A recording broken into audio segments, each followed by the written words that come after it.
Bonjour à toutes et à tous. On est ravis de vous retrouver aujourd'hui. Pour celles qui ne me connaissent pas, je suis Margot, celle qui vous envoie les mails Femmes de Santé et celle qui est derrière les réseaux sociaux.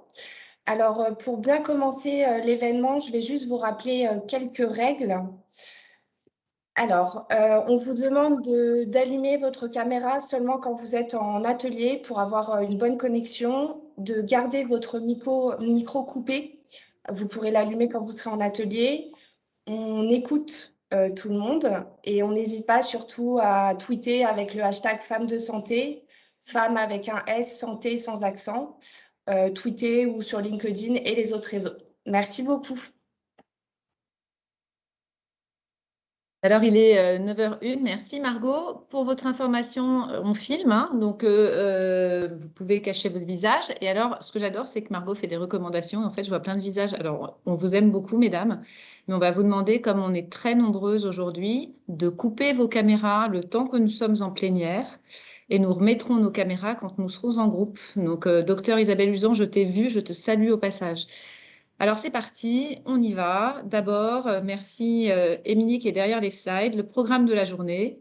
Vas-y, Émilie, tu peux y aller. De 9h à 10h, eh bien, nous allons vous parler un peu de femmes de santé, vous donner des exemples sur l'égalité des genres chez nos partenaires, faire une synthèse très courte d'études qu'a fait Émilie, qui était une synthèse bibliographique de l'ensemble des études réalisées sur la place de la femme dans le secteur professionnel de la santé. De 10 à 12, nous allons rentrer en atelier et nous allons travailler. Et puis de 12 à 13, 4 d'entre vous vont restituer les conclusions des ateliers. Emmanuel Pierga va nous faire une keynote de fin. Et évidemment, je vais remercier tout le monde. On y va. Nos partenaires, merci beaucoup à Medtronic, BMS, CCD, One Clinic qui nous ont aidés vraiment pour que cet événement puisse exister. One Health Media, notre partenaire média depuis toujours, qui nous permet d'avoir des annonces presse et des publications dans ces médias. Envie de résilience, Basile Stratégie, Care Me Up et le Conseil de la e-santé qui vont animer ces ateliers. On a le haut patronage du ministère chargé de l'égalité et on a le parrainage du ministère de la Santé. Et puis, il y a l'équipe, évidemment, Femmes de Santé. On y va. 20%. 20%, c'est un chiffre qui revient toujours. Parmi les 1000 personnes les plus médiatisées en France, moins de 20% sont des femmes. Quand on regarde à la sortie de l'EHESP, les directrices d'hôpital, il y a à peu près 50-50 et en activité, il y a moins de 25% de directrices d'hôpital en activité fonctionnelle à des postes de direction. On peut continuer comme ça très longtemps. Parmi les PUPH nommés, on tourne autour de 20% aussi. Donc bref, 20%, c'est un chiffre qui traîne beaucoup sur la place professionnelle de la femme dans la santé. Émilie, s'il te plaît. Alors, on peut dire beaucoup de choses. On peut dire, bah oui, mais l'égalité, c'est de traiter tout le monde de la même façon. Alors, on va regarder à gauche ce que ça donne. Vous connaissez sans doute cette image que j'adore, qui parle de l'équité et de l'égalité. À gauche, vous avez tout le monde qui est avec une égalité de moyens. Et du coup, bien évidemment, l'un d'entre eux ne voit pas le match. Et c'est pourtant une égalité de moyens pour une inégalité de fait. De l'autre côté, on va faire une inégalité de moyens. Mais ce qu'on va voir, c'est qu'on aura évidemment une égalité de fait. Et c'est ça que Femmes de Santé est en train de faire. Femme de Santé, elle veut de l'équité dans la santé pour avoir une égalité de fait. On y va. 1360, dont 28 hommes, 1360 femmes de santé qui viennent de tous les secteurs de la santé. Alors, on y va, Émilie, on va voir la progression. Ça, c'est vous, membres du collectif, c'est votre nombre qui grandit de plus en plus. On est passé à 6-8 mois à 10% de femmes par mois qui nous rejoignaient de plus. Bien qu'on continue à les sélectionner, on continue à regarder toutes les candidatures, on continue à être dans la bienveillance évidemment là-dessus, mais on vérifie quand même. Et puis, depuis quelque temps, on s'est mis à prendre 15% par mois. Pourquoi? Merci Émilie, vas-y. Parce qu'on a des valeurs et qu'on a des missions. Les valeurs, on les partage tous, c'est pour ça justement qu'il y a une sélection. Et puis les missions, elles sont doubles. On veut plus d'humains au cœur du système de santé, ça c'est vraiment la base. Ça veut dire plus d'équité, ça veut dire mieux gérer les sujets, les enjeux de fond de la santé, mais aussi on veut valoriser et promouvoir l'expertise des femmes dans le secteur de la santé. Vas-y Émilie. Donc, si on regarde un peu ce qu'on fait dans le collectif Femmes de Santé, d'abord, on se relaye les unes les autres dans les réseaux sociaux, et merci pour ça. Et nous, on fait ce qu'on peut aussi pour vous relayer dans les réseaux sociaux pour que votre action soit plus visible. On a une plateforme d'échange privé. Alors là, je vous alerte, mesdames, allez-y, collectif.femmesdesanté.fr, inscrivez-vous. La plateforme, elle est en accès gratuit, offert pour celles qui le souhaitent, en participation pour celles qui le souhaitent, mais allez-y, elle est faite pour vous et on l'a faite avec vous. C'est Émilie derrière qui l'a faite. Et on organise des événements de networking. Donc ça, vraiment, on est sur un système où on est dans une sororité, on est une unité et on est ensemble. Et on est le premier collectif pluridisciplinaire dans la santé. On favorise l'expertise des femmes, donc on a des interventions de femmes aspirantes, et puis on se fait des petits trucs et astuces entre nous où on s'échange nos expertises. Et la prochaine, c'est la semaine prochaine, justement, ça sera l'altruisme, le fondement des entreprises de santé, et l'une des expertes du domaine va nous partager ce qu'elle a pu récolter dans une étude qu'elle a faite, et on va en savoir un peu plus sur finalement comment fonctionne vraiment la santé, et est-elle si altruiste que ça? On y va, j'ai fait la pub pour la prochaine fois, on peut avancer. Qu'est-ce qu'on fait d'autre? On valorise les actions des femmes avec les 13 femmes de santé chaque année. Ça, vous connaissez, c'est le début de Femmes de santé. C'est comme ça que ça a été créé. C'était un projet pédagogique avec des élèves de Montreuil que j'avais fait. Et on est passé d'un canapé de salon dans mon appartement avec 5 élèves en chaussettes à ça, une splendide maison décorée par Stark et un vrai tournage. On avance. On valorise votre expertise, mesdames. 330 signataires de la charte pour plus d'égalité dans les médias et dans les colloques, pour plus de présence de femmes, personnes physiques et personnes morales. On est fiers d'annoncer que le premier CH à avoir eu le label égalité a signé la charte hier, et donc on est très très fiers d'annoncer que le CH de Thuir a signé cette charte. Donc c'est une grande avancée pour Femmes de Santé, comme des référents dans la matière nous soutiennent. Et puis on est 300 femmes expertes à s'assumer experte. Et vous connaissez toute cette campagne avec ce hashtag « Je suis une experte de la santé ». Et merci à Pauline, qui est membre du comité d'organes, de nous avoir prêté sa bouille pour aujourd'hui. On avance. L'expertise des femmes, c'est aussi, à partir de janvier, des podcasts qui s'appellent « Les expertes de la santé », un partenariat avec MedCheck Studio, 2 femmes de santé, 5 à 10 minutes de moments de leur vie professionnelle et pas de leur carrière, de leur vie professionnelle où leur expertise leur a été super utile pour se sortir d'une situation complexe, pour sauver un patient, bref, peu importe, des moments où l'expertise vraiment leur a permis de sortir d'une situation complexe. On y va, on continue. Les prochaines étapes, et j'ai fini, l'action, l'efficacité, l'humain et le déploiement. D'abord, on va créer un act tank et un think tank parce que vous nous l'avez demandé. Vous voulez travailler dans des groupes de travail, vous voulez produire du contenu. On avance, on s'organise, on fait tout pour. On va travailler notamment, mais on va vous envoyer un questionnaire pour vous demander vraiment les axes sur lesquels vous voulez travailler. Mais 2 tiers d'entre vous, on le sait déjà, veulent travailler sur la santé de la femme. Beaucoup d'entre vous sur la e-santé de la femme. Alors, on va s'organiser pour ça. La santé mentale est sortie également. Et les enjeux RH autour de la santé, et notamment dans les établissements, avec une fuite claire et nette des soignants, surtout depuis Covid, est un enjeu majeur. On va aussi se déployer en région parce qu'on veut plus d'humains et on sait que nous sommes basés sur Paris, mais en fait, on va dire que Bordeaux est une destination assez facile pour certaines d'entre nous. Et donc, nous allons créer un pilote à Bordeaux. Donc, si nous avons des personnes de la région qui veulent nous aider pour qu'on crée une petite antenne Femmes de Santé à Bordeaux en pilote pour qu'on puisse le déployer ensuite dans la France, welcome on board. On va créer un nouvel écosystème circulaire et positif entre femmes de santé. En d'autres termes, on va se faire travailler et on va se faire grandir les unes les autres autour de tout l'écosystème qu'on est en train de mettre en place et qu'on est en train de construire et qui n'existe pas du tout encore et qui n'a jamais été vu. Ensuite, et pour finir, la plateforme, vous l'avez, allez-y, il y a des services dessus. Si vous voulez plus de services, plus de canaux, plus de choses, demandez-le nous. On l'a faite en interne et on peut toujours l'améliorer et la modifier. Donc, faites-nous des retours. Émilie? Et maintenant, nous allons passer à des interventions de nos partenaires qui vont nous raconter un peu ce qui se passe dans l'égalité des genres. D'abord, nous allons avoir le docteur Barbara Amine, qui est ophtalmologue chirurgienne et qui a cofondé SOFEM, et je vais la laisser nous raconter ce qu'est SOFEM. Bonjour, merci beaucoup de m'avoir invité à ces états généraux. Je suis très flattée. On ne vous entend pas très bien, docteur.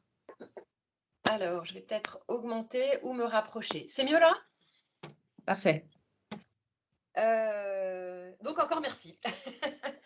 Je suis ophtalmologiste chirurgien. Je travaille à la fois à l'hôpital et dans un centre privé. J'ai choisi l'ophtalmo parce que la chirurgie était une passion. Et cette spécialité-là ouvrait un grand panel d'activités, de types d'activités.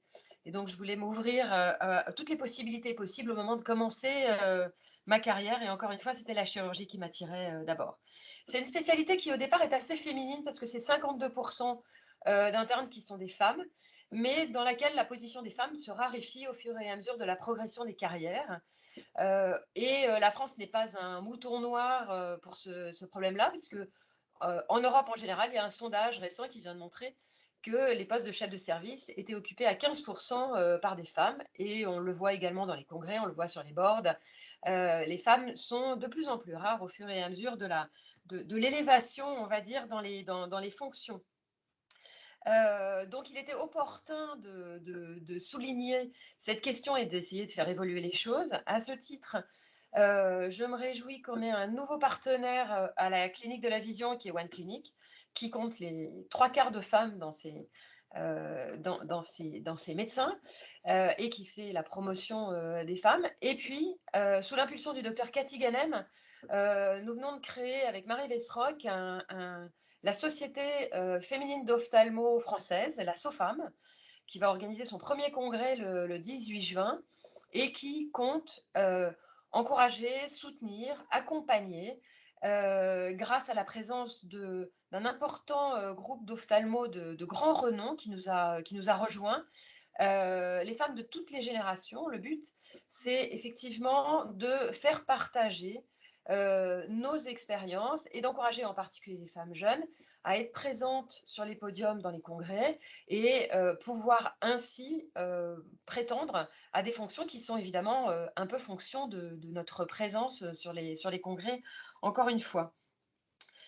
Comme l'équité est une source d'enrichissement pour tous, le congrès du 18 juin sera ouvert aux hommes, évidemment, et nous comptons ainsi apporter notre petite pierre à l'édifice de la position des femmes dans ce grand monde de la santé. Merci beaucoup, docteur. Donc, si vous voulez, et si vous êtes ophtalmo et que vous voulez rejoindre SOFEM, vous pouvez nous contacter. On passera vos coordonnées si le docteur Amine veut bien. On enverra vos coordonnées pour que vous puissiez grandir encore plus et avoir plus d'impact. Avec plaisir.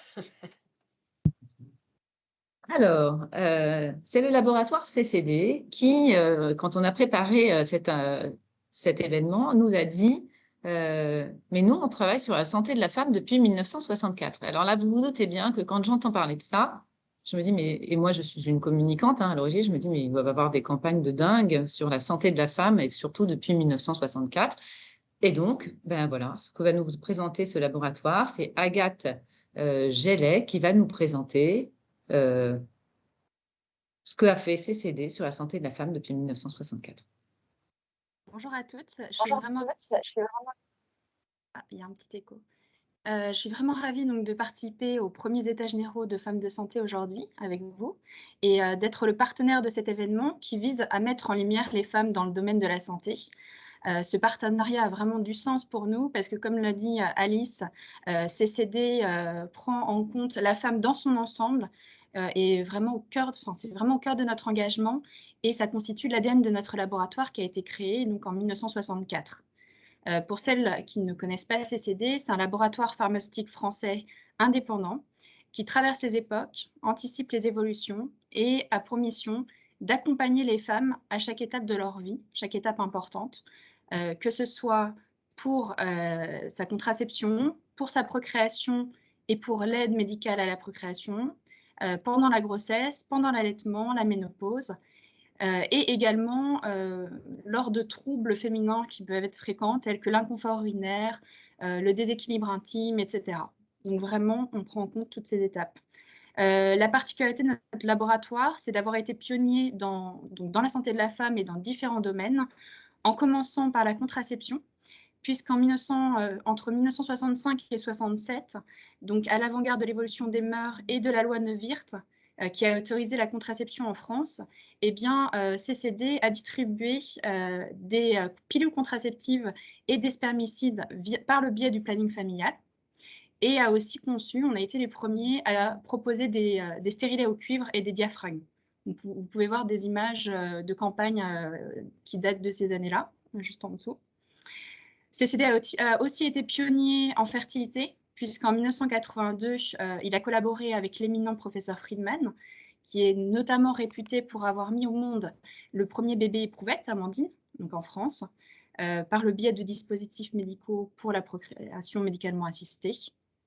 Et puis, CCD est aussi pionnier en micronutrition et avoir mis en place, à formuler donc, des premiers compléments alimentaires, notamment en 1989 pour les femmes enceintes avec Oligops grossesse. C'est d'ailleurs le fondateur du laboratoire qui a mis au point la formule pour sa femme lorsqu'elle était enceinte, de manière à accompagner les femmes pendant leur grossesse pour prévenir et combler certaines carences et favoriser le bon développement du fœtus. Et puis dans les années 2000 également, premier complément alimentaire à base de cranberry pour favoriser le confort urinaire avec Gene Delta. Voilà, donc depuis ces années-là, eh bien, CCD ne cesse d'innover et d'apporter des solutions toujours pour les femmes, dans un but continuel de disposer de leur corps et de mener leur vie, en fait, leur vie de femme, leur vie de mère, comme elles l'entendent. Voilà, c'est pourquoi ce partenariat a beaucoup de sens pour nous aujourd'hui et on est vraiment ravis de participer à ces états généraux. Voilà, je laisse la parole. Beaucoup, et puis... Merci beaucoup. En fait, merci à nos partenaires vraiment, puisque quand on a appris quand même, il faut le dire, quand on a vu l'annonce du Premier ministre, on s'est un petit peu décomposé, on a fait le choix de maintenir ces états généraux. Et donc, je remercie vraiment les partenaires qui nous ont soutenus et qui ont estimé que c'était la bonne décision.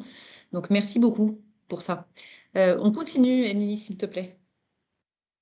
Alors, Medtronic, l'un de nos partenaires, alors à fond depuis le début avec nous aussi, deux personnes travaillant chez Medtronic, Anissa Zredi, qui est Marketing Development Manager, et puis Tatiana, pardon Tatiana si j'écorche votre nom, Tofansiuk, c'est ça? Parfait. Merci. Marketing Growth Senior Consultant, MEA, chez Medtronic aussi. Et vous allez nous raconter un peu ce qui se passe chez vous pour que les femmes puissent notamment accéder à des postes à responsabilité, etc. Je vous écoute. Merci beaucoup. Écoutez, bonjour à toutes et tous. Merci pour votre invitation. Tout d'abord, au premier état généraux des femmes de santé, nous sommes très honorés d'être là aujourd'hui.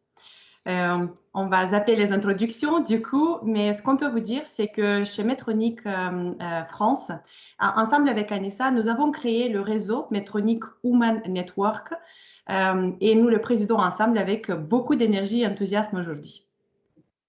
Merci Tatiana et merci au collectif Femmes de Santé pour vos actions et bien sûr pour cette invitation. Alors, je tiens juste à préciser que tout comme le collectif, le réseau Medtronic Women Network est ouvert aux hommes. Merci Anissa. On va commencer par vous dire que la diversité, l'inclusion et l'équité chez Medtronic sont des valeurs essentielles. Chez Medtronic France, on partage également l'idée que la diversité et la parité sont vraiment de réels moteurs de créativité et d'innovation. Quand on parle du réseau Medtronic Women Network, nous comptons aujourd'hui plus de 17 000 membres au niveau global. Et si on fait un zoom sur la France, nous avons créé ce réseau il y a presque 3 ans et aujourd'hui, nous avons 25 volontaires pour déployer toutes nos actions pour sensibiliser notre organisation à la mixité, mais également pour inspirer nos leaders à développer et faire grandir les femmes à tous les niveaux hiérarchiques chez Medtronic France. Depuis ces 3 ans, nous avons mis en place des différentes actions, des sessions de développement personnel, des programmes dédiés aux femmes talents, du mentoring, etc. Et vous savez quoi? On s'est rendu compte que les lignes ont commencé à bouger doucement En revanche, les chiffres ne bougent pas. Effectivement, les chiffres ne bougent pas, Tatiana, et donc on s'est posé la question suivante avec le groupe de travail. Si les chiffres ne bougent pas, est-ce que nous ne partons pas du mauvais postulat de départ? Comme l'a dit si bien Einstein, un problème sans solution, c'est un problème mal posé. Et donc, on s'est dit qu'on allait écouter Einstein et qu'on allait chercher à comprendre pourquoi et surtout quels étaient les freins d'évolution de carrière chez Medtronic, que ce soit pour les femmes, mais également pour les hommes, pour avoir une vision globale et claire de la situation et pour avoir un outil comparatif. Alors pour cela, on a fait appel au docteur Sophia Belghiti-Mahut, qui est une maîtresse de conférence à Montpellier et qui travaille sur les questions d'égalité homme-femme depuis 20 ans. Elle nous a donc accompagnés dans cette recherche. Alors je vais être claire, on va un petit peu tous vous décevoir, mais malheureusement, on ne pourra pas présenter les conclusions de cette recherche puisqu'on ne les a même pas encore partagées en interne. Mais nous allons quand même vous partager quelque chose. Et alors, ce qu'on peut déjà vous dire, c'est que, premièrement, on est très fiers. On est très fiers du taux de répondants. 40% des employés de Medtronic France, c'est largement au-dessus de la moyenne des réponses habituelles. Et ça témoigne justement de l'intérêt de cette démarche et de l'intérêt des femmes d'évoluer. Deuxièmement, grâce à cette étude, on a un certain nombre d'idées reçues qui sont tombées. Pour ceux et celles qui connaissent le fameux Think Manager, Think Male, quand je pense à un manager, je pense à un homme dans ma tête. Chez Medtronic France, ça ne marche pas. Chez nous, les hommes et les femmes, quand ils pensent à un manager, ils pensent à des qualités, ils pensent, ce n'est pas genré du coup, et c'est quelqu'un d'androgyne. Pour la fin, on va vous en livrer quand même une petite troisième, parce que chez nous, les femmes ont quand même la même volonté d'avancer que les autres, sauf que quand on leur demande comment elles avancent, on se rend compte qu'elles avancent comme ça, hein, par des chemins détournés. Donc, on a beaucoup plus de mobilité latérale chez les femmes que chez les hommes, qui avancent plutôt de façon linéaire, en verticale. C'est un peu le schéma du S versus le schéma du I. Donc, pour la volonté d'avancer, on est comme les autres et on l'a vu aussi dans l'étude IFOP menée en 2021 sur la féminisation des instances dirigeantes, puisque 82% des dirigeants hommes pensent qu'une femme choisie pour un poste de direction va surmonter beaucoup plus d'obstacles pour y arriver que ses pairs masculins. Alors, on ne vous en livrera pas plus, comme on vous l'a dit, pour les raisons qu'on a déjà évoquées. Néanmoins, ce dont on est sûr avec Tatiana, c'est que grâce à cette recherche, nous allons vraiment pouvoir éliminer les hypothèses qui ne correspondent pas à notre écosystème et travailler sur le plan d'action qui correspond aux attentes et aux besoins de Medtronic en France au regard de l'évolution des femmes et de leur capacité à devenir manager dans notre entreprise. Merci de votre attention et votre invitation. Et on va suivre avec Anissa de très près les cahiers des ateliers des femmes de santé qui seront réalisés ce matin. Merci beaucoup. Merci beaucoup. Ça serait bien que vous nous rejoigniez en atelier parce que je pense que votre input serait très intéressant. Donc, welcome, welcome. Okay. Et on veut bien, si vous avez le droit de les transmettre une fois que ce sera fait, avoir des tips. Venez nous faire un truc et astuces sur justement ce que vous avez mis en place. Ça serait très intéressant. Avec plaisir. Merci beaucoup. Émilie, on y va.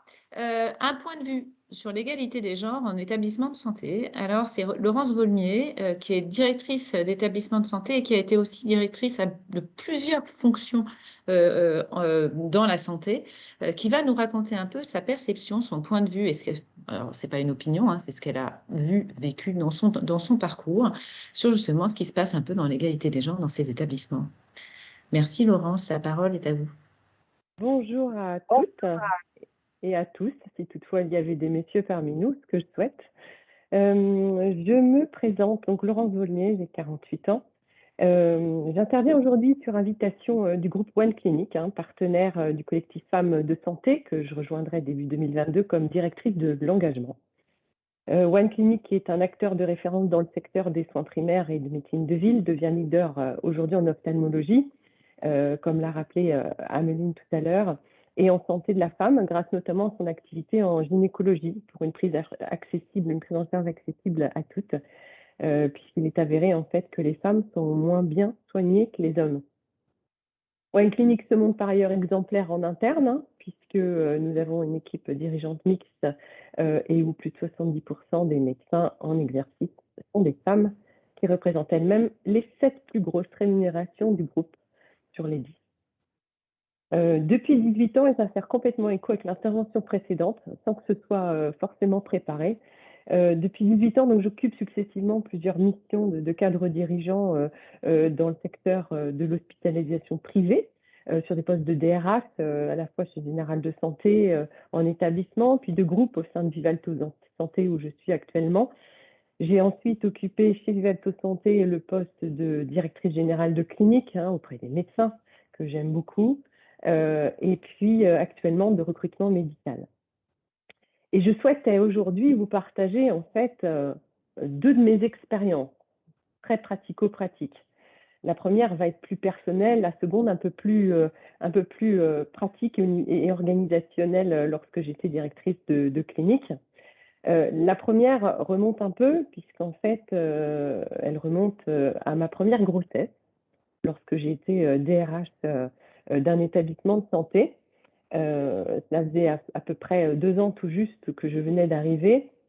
Et puis, en fait, j'ai annoncé très timidement, alors que j'avais 31 ans passés, que c'était un peu attendu, j'avais annoncé effectivement très timidement que voilà, j'étais enceinte de mon premier enfant, mais que voilà, tout allait bien se passer, puisque ça ne pouvait pas en être autrement, alors que j'ignorais complètement l'expérience de la grossesse.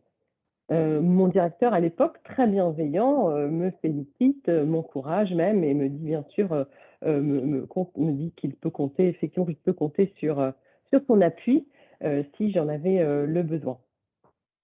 Donc pour moi, évidemment, à l'époque, même à 31 ans, on se dit, DRH, c'est un poste à responsabilité, je dois être exemplaire, comme si en effet l'exemplarité était aux antipodes d'un projet de grossesse. Bon, passons.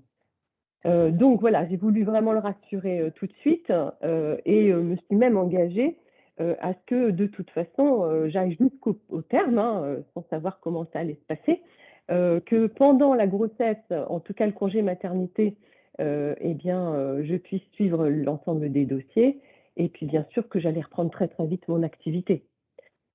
Et en fait, ce qui s'est passé, c'est que ça s'est passé comme je me suis engagée, sauf à quel prix, puisqu'en fait, jusque tard dans ma grossesse, je faisais encore 188 km chaque lundi matin et chaque vendredi soir. J'avais un pied à terre. Je me souviens même parfois m'arrêter sur l'aire d'autoroute pour me reposer, alors que ça faisait pas une demi-heure que j'étais partie. Quelques extrasystoles surveillées dans la clinique par un cardio qui ne comprenait pas ce que je faisais à mon bureau. On m'emmenait le matériel pour mesurer mes constantes. La période budgétaire à distance, car j'avais fini par m'arrêter, après la date du délai légal, du congé maternité. L'arrivée effectivement au terme, une césarienne absolument pas prévue.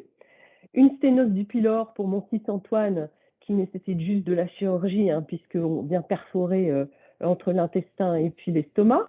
Bref, tout s'est très bien passé comme je l'avais prévu. Et puis, je reviens de mon congé maternité en tout ce qui s'était passé et en reprenant, bien sûr, mes dossiers pour ne rien démontrer. 2 ans après, je remets ça pour mon fils Vincent, à la différence que je m'étais rapprochée de mon lieu de travail. Et je ne vous parle pas de mon absence des années qui ont suivi lorsque j'ai pris mes différents postes successifs. Mes 2 fils vont bien aujourd'hui, enfin c'est ce que je pense. Antoine est très nonchalant mais très résilient et Vincent est hyperactif et précoce. Je pense à croire que l'un me manifeste de toute évidence que j'aurais dû prendre le temps alors que le second m'interpelle sur ce que je suis ou j'ai été.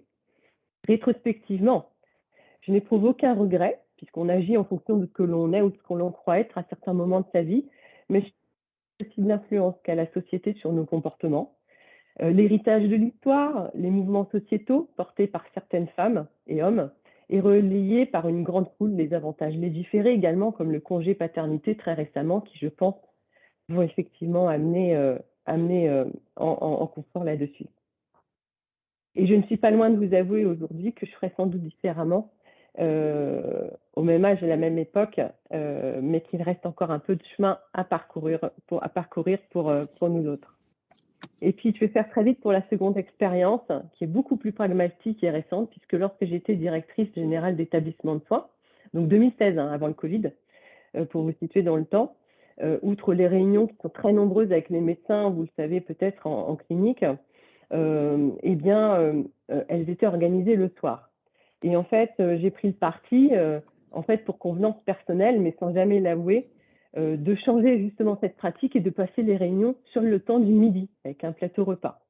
Ce que j'ai donc fait, et d'ailleurs tout s'est très bien passé, et c'est comme ça qu'ils continuent à travailler, pour finalement leur satisfaction, et aussi qu'ils ont le droit aussi à une vie de famille et à consacrer du temps également à leur loisir. Mais je pense que la bataille en fait sera gagnée lorsque je reviendrai devant vous pour partager en fait une troisième expérience qui consistera en fait à assumer finalement et à expliquer les choses et en montrant l'exemple plutôt qu'à prétexter, m'effacer, me justifier, me cacher peut-être. Je pense que se concerter, communiquer, s'ouvrir, impliquer ceux et celles aussi qui peuvent être réfractaires et qui le sont peut-être pas en fait. Eh bien, voilà, je pense en tout cas avoir commencé avec vous aujourd'hui ce pas pour faire changer un petit peu les choses sur ces sujets en tout cas. En vous remerciant. Merci beaucoup, Laurence, pour ce témoignage. On va avancer. Merci. Le congé maternité est évoqué et va être évoqué très bientôt par Émilie. Émilie, je te laisse avancer les slides. Justement, belle transition. C'est la synthèse bibliographique. Donc, Émilie est chargée d'études chez Femmes de Santé, spécialisée en innovation santé et égalité des genres. Et c'est elle qui a fait la plateforme du collectif. Donc, elle a un côté aussi super ouvert sur l'innovation. Et elle a regardé beaucoup d'études. Elle va vous en parler. Émilie, la parole est à toi et merci pour ça. Merci beaucoup Alice. Bonjour à toutes et à tous. Si d'aventure il y avait des hommes parmi vous. Effectivement, aujourd'hui, je vais vous présenter, comme l'a dit Alice, une synthèse bibliographique que j'ai réalisée en mars 2021, donc très récent, qui se posait la question de quelle est aujourd'hui la place de la femme en 2021 dans le secteur professionnel de la santé. Quels sont les postes occupés, quelles sont les difficultés qu'elle rencontre, quelles sont les raisons de tout ça. Il faut savoir que cette synthèse, elle s'appuie sur un total de 20 études sélectionnées qui ont été étudiées entre 2004 et 2021. Finalement, dans la synthèse complète, on en a gardé 15 qui seront citées. Et ici, je vais simplement vous présenter les points clés les plus marquants, puisqu'on n'aura évidemment pas le temps de passer en revue 15 études sociologiques maintenant. En commençant par le constat, on peut commencer par la question des femmes médecins, qui est un peu un point de départ assez facile à étudier. Puisque je ne sais pas si vous vous en souvenez, mais en 2019, la Cour des comptes a épinglé le Conseil national de l'Ordre des médecins pour le manque terrible de représentation des femmes élues au Conseil national. Il faut savoir qu'en France, il y a à peu près 48% des médecins qui sont des femmes. Et quand on regarde le nombre d'élus de femmes au Conseil national des médecins, on tombe à 10%. Toujours sur le côté de la médecine, si on regarde au niveau de la représentation des femmes dans les fonctions hiérarchiques hautes à l'hôpital, on s'aperçoit qu'à la PHP, par exemple, plus on monte dans la hiérarchie et moins on a, et plus on a une proportion de femmes qui est faible. On sait aussi, si on s'intéresse maintenant au secteur plutôt des travailleurs indépendants, donc qui implique les professions libérales, tout ce qui est aide-soignant, infirmière, kiné, tout ça. On sait que les femmes représentent à peu près un tiers des travailleurs indépendants en France. Dans la santé, si on regarde que les moins de 30 ans, on est à 70% de femmes, donc c'est énorme. Mais on sait aussi que en moyenne, les femmes dans le milieu indépendant gagnent 30% de moins que les hommes. Et sur le sujet particulier des médecins libéraux spécialistes, par exemple, ou généralistes, l'écart de rémunération monte à 40%.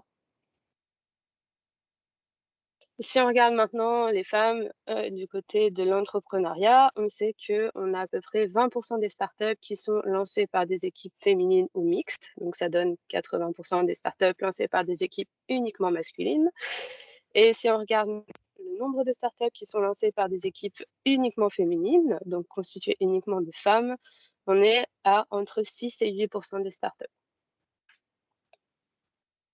Si on regarde maintenant la représentation des femmes dans les médias, on va s'intéresser au premier confinement parce que le CSA avait épinglé ce rapport-là en 2020. Pendant le premier confinement, si on regarde un petit peu, les femmes ont été sous-représentées dans les médias en tant que décideuses et conseillères, c'est-à-dire que si on cherchait des représentants professionnels ou des expertes, on avait 80% des personnes interrogées qui étaient des hommes, donc 20% qui étaient des femmes. Et quand on s'intéresse un petit peu à la profession, à la répartition genrée des professions interrogées, donc c'est-à-dire si on regarde un petit peu quelle était la proportion de femmes chez les aides-soignantes, infirmières ou médecins interrogés, on avait très très peu de femmes médecins interrogées, alors que je rappelle qu'elles sont 48% en France. Pourtant, on en a interrogé environ 27% pendant le premier confinement. Alors, du coup, une fois qu'on a tout ça, on peut, si on devait résumer cette première partie, on sait que les femmes, c'est une très grande partie des professionnels de santé.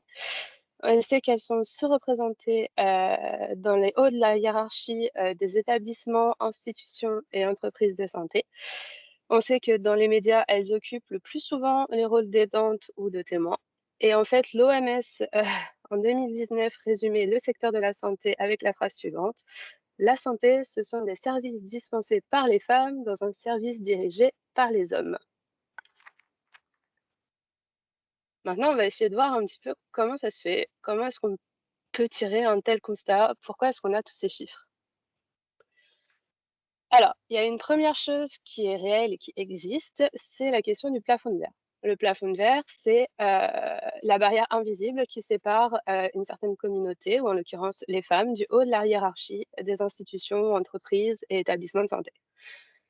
Ce qu'il faut voir, c'est que souvent, le plafond de verre, il est un petit peu opposé à l'hypothèse du retard générationnel. Le retard générationnel, ça qui consiste à dire, c'est vrai qu'il y a moins de femmes dans le haut de la hiérarchie, mais c'est pas parce qu'il y a un plafond de verre, c'est simplement parce que les femmes sont arrivées dans ce secteur plus tard, et donc nécessairement, le temps qu'elles gravissent les échelons, c'est normal qu'on n'en ait pas en haut de la pyramide, entre guillemets.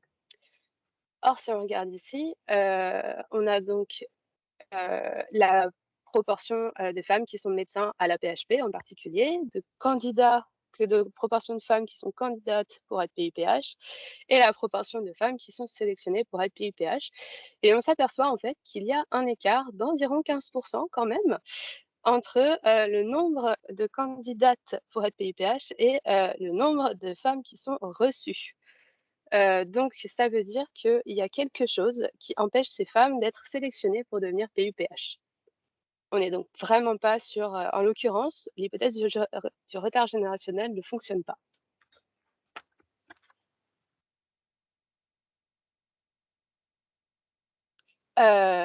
Excusez-moi. Ensuite, on a la question donc de la vie de famille dont on a entendu parler tout à l'heure, dont on reparlera pendant les ateliers. C'est un sujet vraiment très, très important pour les femmes. Parce qu'on sait par exemple que 35% des femmes praticiennes estiment avoir modifié leur carrière pour des raisons familiales. À titre d'exemple, chez les hommes, on est sur 22%. Et on sait aussi qu'un tiers d'entre elles estiment que leur grossesse a pénalisé leur carrière, donc toujours à l'hôpital. En ce qui concerne toujours la famille, puisqu'on va parler un petit peu du temps partiel, si on regarde dans les salariés du secteur santé sociale, on sait qu'on a environ 41% des femmes qui sont à temps partiel, donc sur l'ensemble des salariés du milieu santé sociale, contre environ 25% pour les hommes. Donc on sait que le temps partiel est très utile pour aider à aménager vie professionnelle et vie personnelle, mais qu'il est également vecteur de grosses inégalités professionnelles. Si on regarde maintenant sur un sujet un peu plus lourd. On va devoir aborder, on en est désolé, mais il faut en parler, le sujet de la discrimination et du harcèlement sexuel. Alors déjà, si on regarde dans les hôpitaux,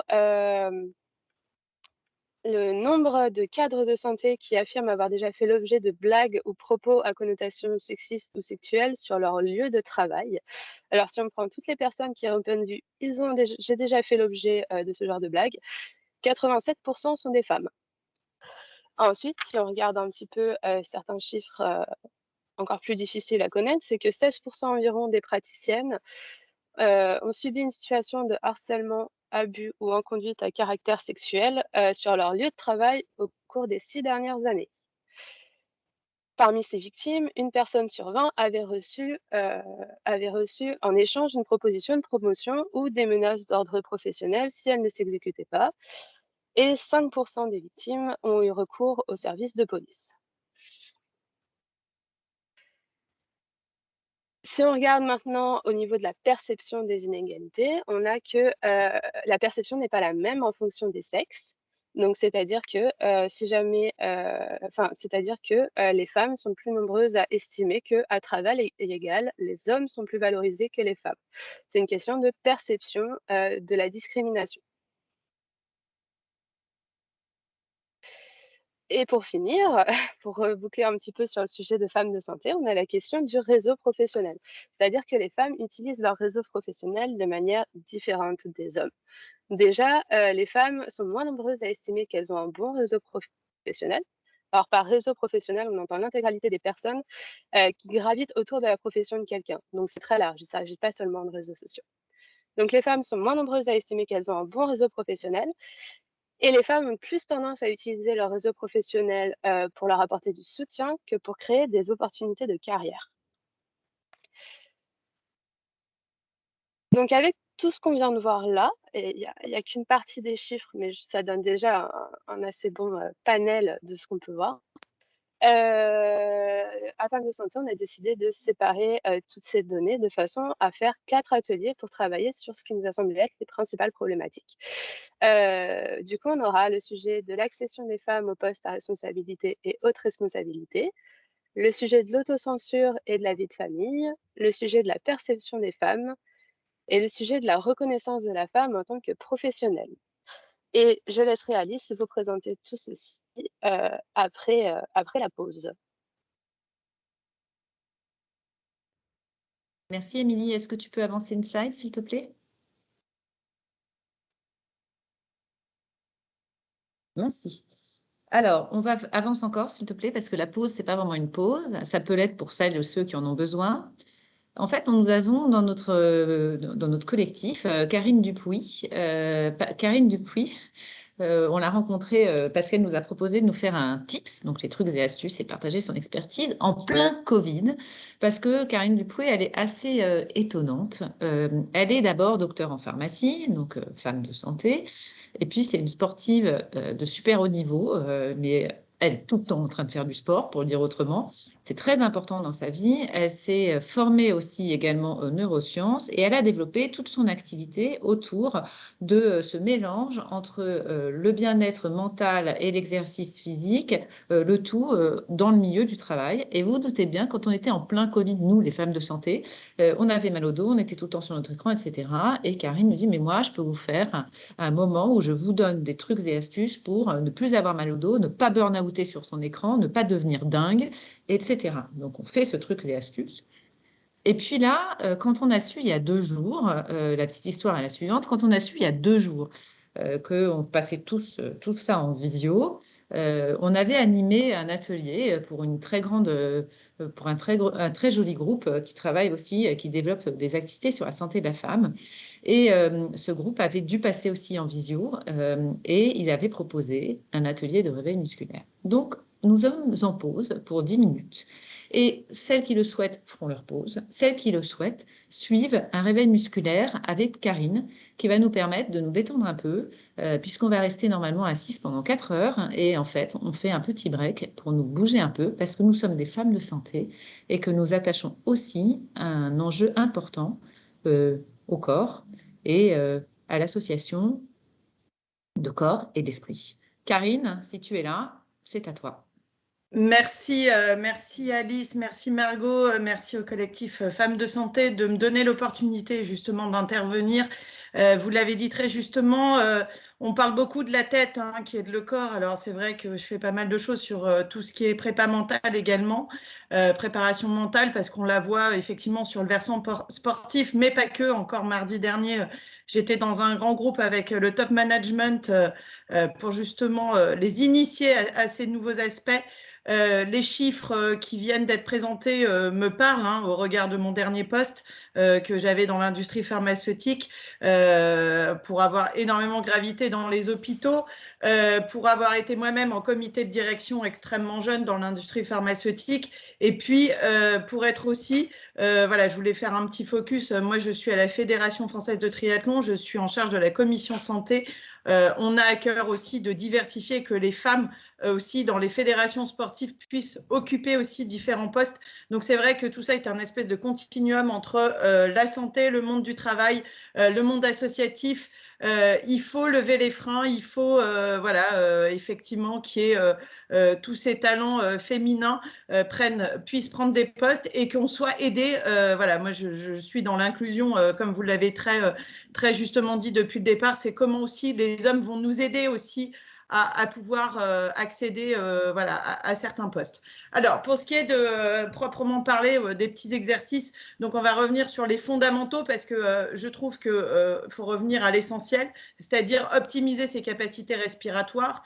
Quand on respire bien, bien évidemment, la tête fonctionne bien, c'est super, on prend des bonnes décisions et puis on oxygène bien ses muscles, ses organes, etc. Donc, on est dans une espèce d'harmonie. Alors, premier petit exercice que je vous invite à faire ensemble pour optimiser ses capacités respiratoires. Vous allez voir, il est extrêmement simple. Vous allez mettre votre main droite donc sur la clavicule gauche. D'accord? Là, on est bien. Vous allez tout simplement incliner la tête du côté opposé. Donc, comme la main droite est sur la clavicule gauche, je vais incliner du coup ma tête du côté droit. Jusque-là, tout va bien. On va, au lieu de mettre la tête que du côté droit, on va la mettre à droite et en arrière. Donc, vous allez déjà modifier la posture de votre tête. Et maintenant, vous allez fermer les yeux, écouter ma voix. Donc, je vais mettre ma tête est inclinée à droite le plus en arrière possible. Et avec votre menton, vous allez essayer d'aller incliner votre menton vers le plafond. Là, vous allez inspirer et souffler le plus longtemps possible. Voilà, donc on accentue notre phase de souffler, la phase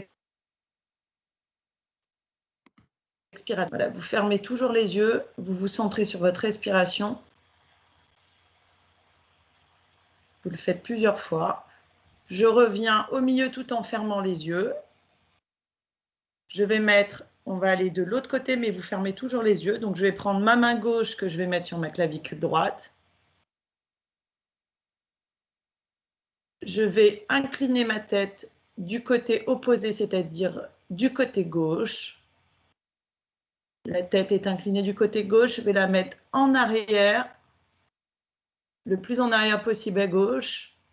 Et avec mon menton, j'essaie d'aller chercher le plafond. Souffler longtemps. Vraiment, on accentue la phase de souffler dans la respiration pour aller chercher la détente. Vous revenez au milieu tout en fermant les yeux. Et logiquement, voilà, vous pouvez rouvrir les yeux quand votre corps vous dit « OK ». Voilà, tout simplement, on a étiré deux petits muscles qui sont hyper importants, qui se nomment les scalènes et les scomes, qui permettent d'optimiser vos capacités respiratoires, puisqu'on a tendance à être en respiration extrêmement haute. Hein, et je ne vais pas vous dire que la respiration extrêmement haute, elle a juste un lien derrière sur la performance et la prise de décision stratégique, voilà, puisqu'on est… et du coup, on n'est pas effectivement au niveau néocortex qui nous permet de prendre des décisions justes. Deuxième, donc vous voyez un petit truc voilà, que je vous invite à faire, comme je dis toujours, faites des petites minutes pub hein, dans votre journée. Voilà, pour celles et ceux d'ailleurs, il y a peut-être aussi des hommes qui sont en visio, on peut toujours faire des petits exercices comme ça. Deuxième petit exercice que je vous invite à faire, c'est à un moment donné, il faut faire chute.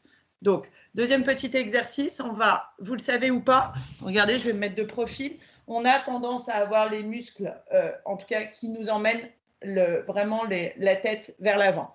Hein, c'est y compris vrai quand vous conduisez, quand vous regardez votre portable, vous êtes toujours comme ça. Donc, il va falloir aller non seulement mobiliser, mais aussi essayer en tout cas de faire travailler les muscles qui amènent la tête en arrière. Donc, petit exercice extrêmement simple. Vous mettez votre index devant la bouche. Vous voyez, je vais me mettre de profil. Et vous allez faire des petits mouvements. Vous allez essayer d'éloigner votre bouche de l'index sans bouger la main. D'accord?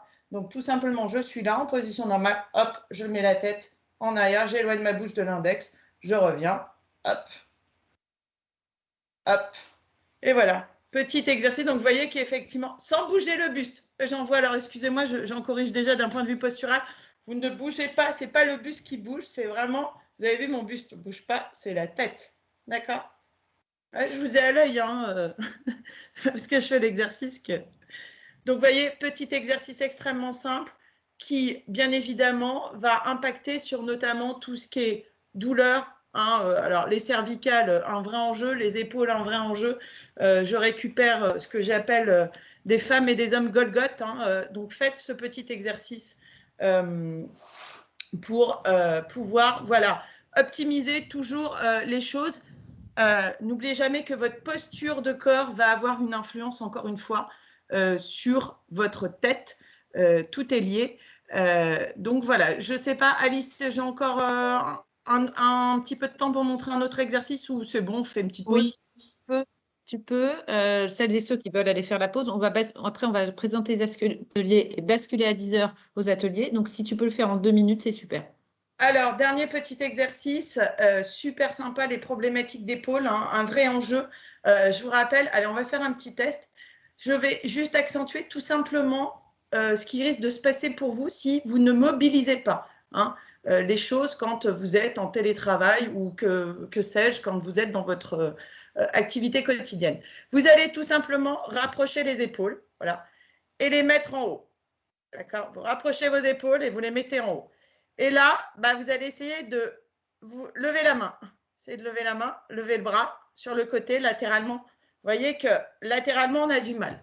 Et c'est ce qui va se passer, mesdames, si vous ne faites pas ce petit exercice que je vous invite tout de suite à faire. Effectivement, les épaules en haut et qui se rapprochent, c'est ce qui va vous arriver si vous ne mobilisez pas votre corps, si vous ne bougez pas votre corps. Petit exercice simple pour gagner tout simplement en efficacité de l'épaule.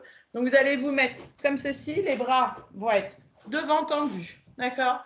Vous allez, alors, rapprocher vos coudes vers l'arrière comme si vous vouliez mettre vraiment, comme s'il y avait quelqu'un derrière vous, malheureusement, et que vous vouliez, hop, va-t'en. D'accord? Mais bon, comme vous avez eu un comportement un peu discutable, vous vous faites arrêter. Haut les mains. D'accord? Voilà. Et en fait, vous avez expliqué le pourquoi du comportement et vous faites OK, victoire. En haut, je vous ai expliqué pourquoi. Voilà. Donc, vous voyez, ça, c'est un petit mouvement. Vous recommencez. Je suis là, j'ai les mains devant, bras tendus.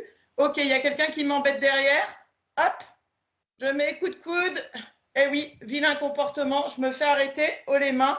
Mais bon, finalement, on s'est expliqué le pourquoi du comportement. Je mets les bras en l'air en V. D'accord? Et j'enchaîne comme ça ce petit mouvement super intéressant à faire. Vous enchaînez en termes de mobilisation d'épaule. Je suis sûre qu'il y en a plein. Vous me dites, oh là là, au bout de 3 déjà, ça fait mal. Eh oui, là, super mouvement où vous allez travailler justement certains muscles pour éviter le mode Golgoth, hein, c'est-à-dire les épaules en avant et les épaules qui se rapprochent. Voilà, 3 petits mouvements très simples à faire au quotidien. Merci beaucoup Karine. Karine va revenir à la prochaine pause. Merci beaucoup. Et en plus, donc pour vous situer, on l'a appelée il y a 2 jours quand même, en disant que tu ne veux pas nous faire l'atelier. Enfin bref, et heureusement, elle était inscrite aux EG. On y va, on continue. Émilie, s'il te plaît, est-ce que tu peux nous repartager l'écran? On avance.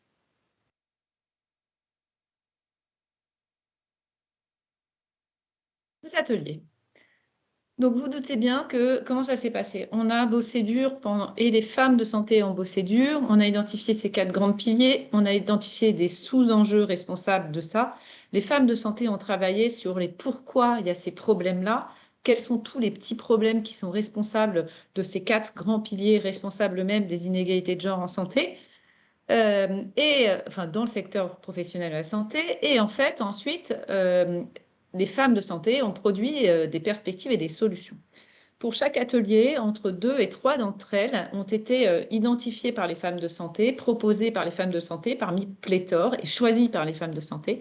Et c'est sur ces solutions qui ont été déjà évoquées qu'on va vous demander de travailler, de les approfondir pour qu'on puisse remettre des cahiers des états généraux, c'est-à-dire l'étude d'Émilie, de la façon dont nous avons travaillé, mais surtout les solutions concrètes, utiles et peu coûteuses que nous proposons aux présidentiables notamment pour qu'ils les intègrent et qu'ils les mettent dans leur programme. Je ne vous cache pas qu'hier, j'étais à l'Assemblée nationale justement pour essayer de promouvoir ces cahiers et que normalement, on va pouvoir les faire passer au président de la République pour ne pas le citer. Donc déjà, j'ai un point positif qui est passé. Donc je lance un appel. Si vous êtes des femmes de santé, que vous connaissez des politiques à qui les faire passer, envoyez-moi un email. Donc, ces cahiers, on va les faire, et pour les faire, il va falloir que vous travaillez. Les ateliers, on a appelé des femmes de santé de notre réseau, qui sont des femmes extrêmement brillantes, que nous connaissons, que nous ne connaissions pas, mais dont nous entendions toujours parler. Et je suis honorée de travailler avec ces femmes. Alors, on y va. L'accession des femmes aux postes à responsabilité et haute responsabilité. Cet atelier sera animé, donc votre travail sera animé par Denise Silber, que vous connaissez sans doute toutes. Elle est experte en santé digitale, elle est fondatrice de Basile Stratégie, de Docteur 2.0 Event Consultancy et de VR4Health.com. Denise, pardon si j'écorche. Elle est membre du collectif Femmes de Santé, mais surtout c'est une brillante oratrice, une brillante animatrice. Elle écrit de nombreux articles. Bref, c'est une référence en matière de e-santé. Et donc, je suis honorée, Denise, que tu aies dit oui. L'atelier numéro 2. Autocensure et vie de famille. Alors, je vais être très claire. C'est Patricia Sansiféré qui a créé Envie de résilience, le Grand Prix, qui devait animer cet atelier et qui m'a appelée catastrophée ce matin parce qu'elle est au fond de son lit, super malade. Donc, je le remplace au pied levé. Fort heureusement, vous vous doutez bien que je travaillais sur les ateliers depuis le début, donc je suis capable, j'étais un peu la doublure de tout le monde. Ça sert au théâtre d'avoir une doublure. Donc, c'est moi qui vais animer autocensure et vie de famille. Donc, pardon s'il y a quelques bugs, mais il n'y en aura pas. Normalement, je suis au point. Alors, je suis fondatrice d'Ashkan et de Femmes de Santé. J'ai eu l'immense honneur d'avoir le prix Innovation des Ailes de France en 2019, et notamment pour Femmes de Santé, et qui démarrait. J'ai été nommée par LinkedIn dans le top 10 à suivre pour les égalités de genre. Donc, merci LinkedIn pour ça, parce que du coup, ça nous donne encore plus d'envie de continuer à discuter d'égalité des genres sur les réseaux sociaux. Et donc, on continue. Mais merci à l'équipe Femmes de Santé derrière surtout. On y va. Atelier numéro 3, perception des femmes. Myriam Oukal. Alors Myriam, grâce à Myriam, j'ai pu rencontrer la première dame pour lui parler de Femmes de Santé. Merci Myriam, sur le salon de Santé Expo qui m'a poussée. Mais outre ça, Myriam, elle est membre de nombreux groupes de travail. Elle était vraiment très proche de l'ensemble des ministères pour travailler sur la e-santé, la numérique en santé. Elle est présidente du conseil de la e-santé dont je fais partie, et qui est un super groupe de travail sur tous les enjeux de e-santé. Donc bravo pour ça, elle l'a fondé, elle l'a créé. Et elle est directrice segment santé et life science chez Kwanza, qui est une société de conseil. Et bien évidemment, c'est une membre du collectif Femmes de Santé. Myriam, je te remercie d'être là. Reconnaissance de la femme en tant que professionnelle. Marie Tubeuf-Lux. Marie, elle est consultante indépendante spécialisée en santé et e-santé. Elle a fondé Carmiop. Je tiens à le dire, Marie a été mon associée et je suis ravie, Marie, que tu sois toujours là. Voilà. Donc, on est hyper contente de travailler ensemble et on continue à travailler ensemble dans le collectif Femmes de Santé. Marie, elle est membre du comité d'organisation Femmes de Santé, donc elle est toujours là. Donc, on va y aller. Est-ce que tu peux avancer, Émilie, s'il te plaît? Donc, Klaxoon, c'est l'outil que nous allons utiliser pour travailler ensemble. Et donc, ça nécessite un tout petit peu de prise en main. Hyper simple, rassurez-vous. Et c'est Margot qui va vous le présenter. Alors, du coup, je vais vous partager mon écran. C'est très simple. Pour s'inscrire, hop, je reprends un klaxon. Alors, on va dans chaque atelier, vous allez être répartis en sous-groupes. Dans chaque atelier, votre animatrice va vous envoyer le lien vers un klaxon. Vous pourrez vous connecter en mettant votre prénom, votre nom et votre mail. C'est très, très simple. Alors, si je vous explique les règles, tout simplement, vous allez arriver sur le klaxon comme ça. Pour zoomer et dézoomer, c'est en haut à droite. Plus, moins, tout simplement. Pour poser un post-it, c'est le bouton du milieu avec le plus. Vos animatrices vous expliqueront, mais il y a différentes couleurs. Pour les solutions, c'est en jaune. Pour les objectifs, c'est en vert. Et pour les moyens, c'est en bleu. Donc là, par exemple, je note quelque chose et j'envoie mon post-it à l'aide de la flèche blanche avec l'encadré vert. Et voilà. Et mon post-it, je peux le déplacer comme je veux. Donc ça, c'est pour les règles du klaxon. Donc Justine va vous faire partir en sous-groupe. Vous allez avoir un petit décompte sur votre ordinateur qui vous indique dans 10 secondes, vous serez dans une sous-salle. Et je laisse les animatrices prendre le relais. Donc, vous n'avez rien à faire en principe. Justine s'occupe de tout. Alors, je pense qu'on a toutes mérité une pause. Donc, vous avez plein de façons de faire une pause. Une pause, voilà, vous faites ce que vous voulez. Mais, Karine, donc, merci beaucoup d'être là. Et la parole est à toi. On y va. Émilie, s'il te plaît, tu peux passer à la place suivante. Alors, mesdames, comme vous êtes restées assises, je voulais juste vous sensibiliser à une chose. Hein, le haut du corps, on en a parlé tout à l'heure. Allez, on va refaire un petit exercice. Vous allez mettre les deux mains dans le dos, tout simplement. Et vous allez, comme moi, alors vous pouvez même le faire debout. Allez, on va se mettre debout parce que comme ça va un peu favoriser un peu le retour veineux aussi.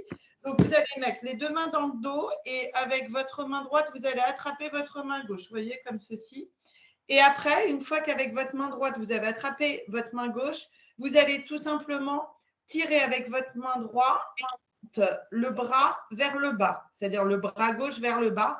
Et en même temps, vous allez incliner la tête du côté opposé, c'est-à-dire du côté droit. D'accord ? Donc là, on va aller étirer tout simplement nos trapèzes, satanés trapèzes qui font mal. Et pour avoir eu peut-être des débats voilà, très intéressant et peut-être émotionnellement, ça a impacté des choses sur vous. Bien évidemment, vos petits trapèzes ont peut-être aussi réagi à tout ce qui a été dit. Donc, voilà, donc c'était important de les étirer. On relâche, on fait la même chose de l'autre côté. On va prendre cette fois-ci, donc avec le bras gauche, le bras droit. On va tirer le bras droit vers le bas et on va aller incliner la tête de l'autre côté, c'est-à-dire du côté gauche. Voilà. Parce que, bien évidemment, trapèze à droite, trapèze à gauche et les émotions sur les trapèzes droite et gauche. Donc, voilà, petit exercice extrêmement simple. Deuxième petit exercice, nous allons mobiliser votre bassin. Pourquoi? Le bassin, zone la plus innervée du corps. Et bien évidemment, quand vous êtes en posture assise, tout est figé, tout est à l'arrêt. Tous les muscles qui s'insèrent au niveau du bassin vont basculer dans une sorte de… Ils ne savent plus à quoi ils servent. Donc, on va mobiliser le bassin. Vous allez imaginer que ici, là, devant, vous avez deux phares, d'accord? Donc, un phare à droite et un phare à gauche devant. Et pour mobiliser le bassin, je vais vous inviter tout simplement à basculer les phares vers le haut, d'accord? Donc, vous voyez que quand on bascule les phares vers le haut, si vous mettez votre main derrière au niveau du dos, vous allez effacer la courbure naturelle de votre dos. On dit qu'on met le bassin, alors ça, vous pourrez… voilà, agrémenter pour vos soirées, dire que votre bassin est en rétroversion. Et quand je le mets vers les phares vers le bas, je le mets en antéversion. D'accord? Et donc, vous allez faire des petits mouvements où d'un coup, vous allez mettre les phares vers le haut et hop, les phares vers le bas. Phare vers le haut, phare vers le bas. Ça permet de réactiver toute cette zone hein, qui est encore une fois hyper importante, qui est extrêmement innervée et qui fait le lien entre le haut et le bas de votre corps. Hein. D'accord? Donc, voilà, deuxième petit exercice extrêmement simple. Troisième petit exercice, alors vous le savez, la recette gagnante, c'est mobilisation, renforcé, étirement. Autre petit exercice qui est extrêmement important, comme on a passé à peu près 1h30 assis en atelier, c'est bien évidemment d'aller travailler la chaîne postérieure. Tous vos muscles derrière sont complètement amnésiques suite quand vous restez assis. C'est pour ça qu'il faut faire des pauses régulières. Comment aller réactiver un muscle qui est très important, qui est en postérieur, les ischio-jambiers et qui va prévenir des éventuelles problématiques de genoux et de stabilisation de bassin, bah, vous faites tout simplement des talons-fesses. Voilà. Comme ça, les muscles, ils reprennent un petit peu de mémoire. Hein. Vous savez, la mémoire, ce n'est pas que la tête, c'est aussi vos muscles. Hein. Et vos muscles, bien évidemment. Vous pensez à ne pas creuser le dos, d'accord, le bas du dos. Ça, c'est le danger, c'est qu'effectivement, quand on est resté trop assise, on est trop dans un creusement de dos. Vous voyez, je force un peu le trait. Donc, vous pensez à ne pas creuser le bas du dos et vous faites des petits talons-fesses pour réactiver vos muscles. C'est hyper important, croyez-moi, ça règle tout un tas de problématiques de stabilisation de bassin, mais également de problématiques de genoux. Voilà. Vous voulez un autre petit exercice ou c'est bon? Ça suffit? Un autre? Oui? Non. Voilà, on arrête là. Oui, merci beaucoup. On arrête là. Je ne trouvais plus mon curseur pour activer le micro. Oui, j'entendais pas ça. OK. Un autre, nous dit Sophie. Sophie, on est obligé de tenir la montre, désolée. Émilie, tu repartages l'écran, je te prie. On avance d'une slide, s'il te plaît. La deuxième partie des états généraux. Je rappelle juste les consignes. En plénière, on vous demande, mais bon, pour l'instant, ça a l'air bien passé, donc on est très contente de ne pas allumer votre caméra, de garder votre micro coupé. S'il y a une prise de parole à un moment, peut-être si on a le temps à la fin de l'événement, c'était plutôt pour les ateliers, respect de la parole de chacun. Notre tweet, hashtag femmes de santé, allez-y, tweetons gaiement. Merci Émilie d'avancer.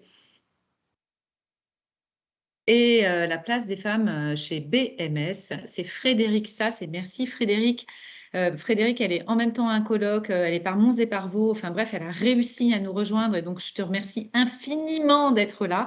Elle est Corporate Affairs Lead chez BMS France, un poste à très grosse responsabilité et elle va nous parler de la place des femmes et de ce que vous faites chez BMS pour les femmes et merci pour ça. La parole est à toi. Merci infiniment Alice pour l'invitation. Petit écho, ça devrait se stabiliser. Voilà. Merci beaucoup pour l'invitation. Alors effectivement, je suis vraiment désolée de ne pas avoir pu assister au début de cette réunion parce que j'avais une réunion en parallèle avec de nombreuses associations de patients et c'est vrai que notre mission chez Bristol Myers Squibb, c'est avant tout de transformer la vie des patients par la science, donc priorité aux patients. Mais bien sûr, je suis très très heureuse d'être avec vous maintenant. Je suis également très heureuse d'avoir signé cet engagement pour plus de visibilité des femmes de santé dans les médias notamment, mais aussi pour toute prise de parole extérieure. Alors peut-être 2 mots pour me présenter avant de vous parler de Bristol Myers Squibb. Donc je suis mère de 3 grands garçons maintenant et je suis effectivement directrice des affaires corporate. Ça recouvre du coup la communication, les associations de patients et la RSE depuis 4 ans chez Bristol Myers Squibb et je suis membre du comité de direction. Voilà, je suis dans la santé depuis toujours, même si je ne suis ni pharmacien ni médecin. J'ai un master en management des entreprises et des administrations et j'ai commencé ma carrière au marketing pour la terminer à la communication pour mon plus grand bonheur. Voilà, je suis aussi beaucoup à l'extérieur et je pense que ça fait partie aussi des engagements qu'on doit avoir en tant que femme de santé, d'aller porter la voix de nos entreprises, de notre secteur à l'extérieur. Donc, je suis présidente de Aircom Santé, qui est l'association qui regroupe tous les DIRCOM et responsables de com dans le domaine de la santé. Je suis membre de l'association Tulip, qui est une ONG qui permet d'amener partout dans le monde des médicaments dans les zones de crise. Je suis membre, bien sûr, de la commission communication du LEM, membre de Coopération Santé. Ben voilà, juste dans les grandes lignes, mais je pense que c'est aussi important de vous montrer à travers ces engagements qu'on a besoin aussi, si on veut obtenir plus de visibilité, d'aller vraiment vers l'extérieur. Je suis, juste pour vous dire mes caractéristiques, on va dire, je suis, je pense, une femme engagée, passionnée, intègre, très orientée résultat, même si on parle de communication, pour moi c'est très important de pouvoir faire la preuve de ce que je fais. Et j'ose dire maintenant que je suis aussi une femme de réseau. Pour moi, c'était un petit peu un gros mot pendant de nombreuses années parce que ça c'était synonyme de promiscuité et d'entre-soi. Et je pense qu'aujourd'hui, je le vois totalement différemment. Et c'est tout à fait la force de ce réseau de femmes de santé, parce que c'est la force du collectif. Et on est vraiment plus fort et plus intelligent ensemble à partir du moment où on a bien sûr un comportement parfaitement intègre. Et c'est ce qui est le cas de cette association, bien évidemment. Voilà, donc concernant Bristol Myers Squibb, alors, on est très engagé dans toutes les questions de diversité et d'inclusion. Et bien sûr, concernant les femmes, on y est aussi très attaché avec une structure interne qui s'appelle Be Now et qui permet de regrouper des actions en faveur des femmes, en faveur de la promotion des femmes au sein de l'entreprise. Donc, on mène plusieurs actions, notamment pour faire tomber un peu toutes ces barrières invisibles qui sont autour de nous, mais je pense que vous les connaissez bien. Donc, on a un volet qui est vraiment vers de la sensibilisation. Donc, on mène des conférences pour justement mettre en lumière toutes ces croyances limitantes qu'il faut lever et lutter contre le sexisme ordinaire. On doit être nous-mêmes vigilantes là-dessus. Il y a un deuxième volet qui est inspiré et qui met plutôt en avant justement des carrières de femmes inspirantes au sein de l'entreprise, mais aussi qui viennent de l'externe et qui viennent s'exprimer dans l'entreprise. Et puis, on développe aussi des ateliers très particuliers avec des petits groupes chaque année pour valoriser les compétences. On a par exemple un atelier de personal branding qui remporte un grand succès chaque année pour beaucoup de femmes de l'entreprise. Juste quelques chiffres pour vous dire qu'on est très content, mais en même temps, on a encore du chemin à parcourir parce qu'aujourd'hui, on a plus de 70% de l'ensemble de nos collaborateurs qui sont des femmes. On a 60% de nos managers qui sont des femmes, qui est donc un très bon résultat, c'est plus de la moitié. Mais aujourd'hui, on est à 40% du comité de direction qui sont des femmes. Donc, ça a fluctué. Il se trouve qu'il suffit sur un petit groupe au comité de direction de 2 départs pour que tout de suite on bascule, mais on a été à plus de 60% et on est repassé à 40%. Voilà. Donc, ça fluctue. Mais vous voyez, on a des progrès. Moi, j'ai envie de voir plutôt le verre à moitié plein, c'est-à-dire que quand on voit qu'on a un socle de managers qui est majoritairement des femmes, ben, on peut espérer que tout ça, ce sont les nouvelles générations qui arrivent et qui vont prendre des places de plus en plus importantes dans le top de la pyramide de l'organisation. Voilà, donc je vais en finir là. Encore une fois, merci. Moi, mon dernier conseil en tant que femme, c'est d'être soi et de rester soi. C'est très important de ne pas jouer un rôle. Je pense qu'on est en complémentarité des hommes totalement. Et on doit être dans un équilibre homme-femme. Et pour ça, il faut rester soi, tel que l'on est. C'est notre plus grande force. Je suis bien d'accord. Je te repasse la parole. Oui, et encore une fois, merci pour cette invitation. Merci à toi. Et oui, rester soi, d'ailleurs, ça a été l'un des objets de l'atelier, la connaissance de soi, la reconnaissance de soi, bref, la valorisation de soi. Donc, c'est super, on va en parler. Je ne le savais pas. Mais voilà, c'est parfait. C'est bien parce que beaucoup de points communs ressortent, ce qui prouve aussi qu'on a bien bossé avant. Donc, merci pour ce mot de la fin. On avance sur les discours des rapportrices. On a mis teur, mais en fait, teuse, je ne sais pas, je ne connais même pas le féminin. On y va. S'il te plaît, Mini, avance la slide. Atelier numéro 1, accession des femmes aux postes à responsabilité et haute responsabilité. La parole est à vous. La parole est à Marie-Gabrielle. Ouais, alors je partage juste mon écran si jamais vous voulez le voir. Hop. Alors, donc, le thème de notre atelier était l'accession des femmes aux postes à responsabilité et nous avons traité en particulier les questions de recrutement en interne, de recrutement en externe et des levées de fonds. Et donc, nous avons engagé, on va dire, 3 grands thèmes qui seraient des avancées au niveau institutionnel et entreprise pour permettre, dans un premier temps, d'améliorer la connaissance au niveau institutionnel et la communication au public, d'avoir des livres blancs thématiques sur des thématiques, donc la carrière des soignants, la carrière en entreprise, les levées de fonds, avec un fil conducteur qui pourrait être des parcours de femmes, parcours de vie, donc avec la parentalité, les parents aidants, enfin, voilà, tous ces rôles qu'on a l'habitude d'endosser au niveau familial. Une autre piste aussi serait de repenser les offres d'emploi avec une sélection plutôt sur des soft skills et non pas sur des CV. Revoir également l'organisation des postes à responsabilité, promouvoir la mobilité et des parcours hors normes. Créer un cadre ressources humaines qui serait strict, un peu à l'image de l'évolution dans les conseils d'administration en essayant de tendre à un quota équilibré entre les hommes et les femmes, objectif 50-50 pour les postes à responsabilité. Et puis,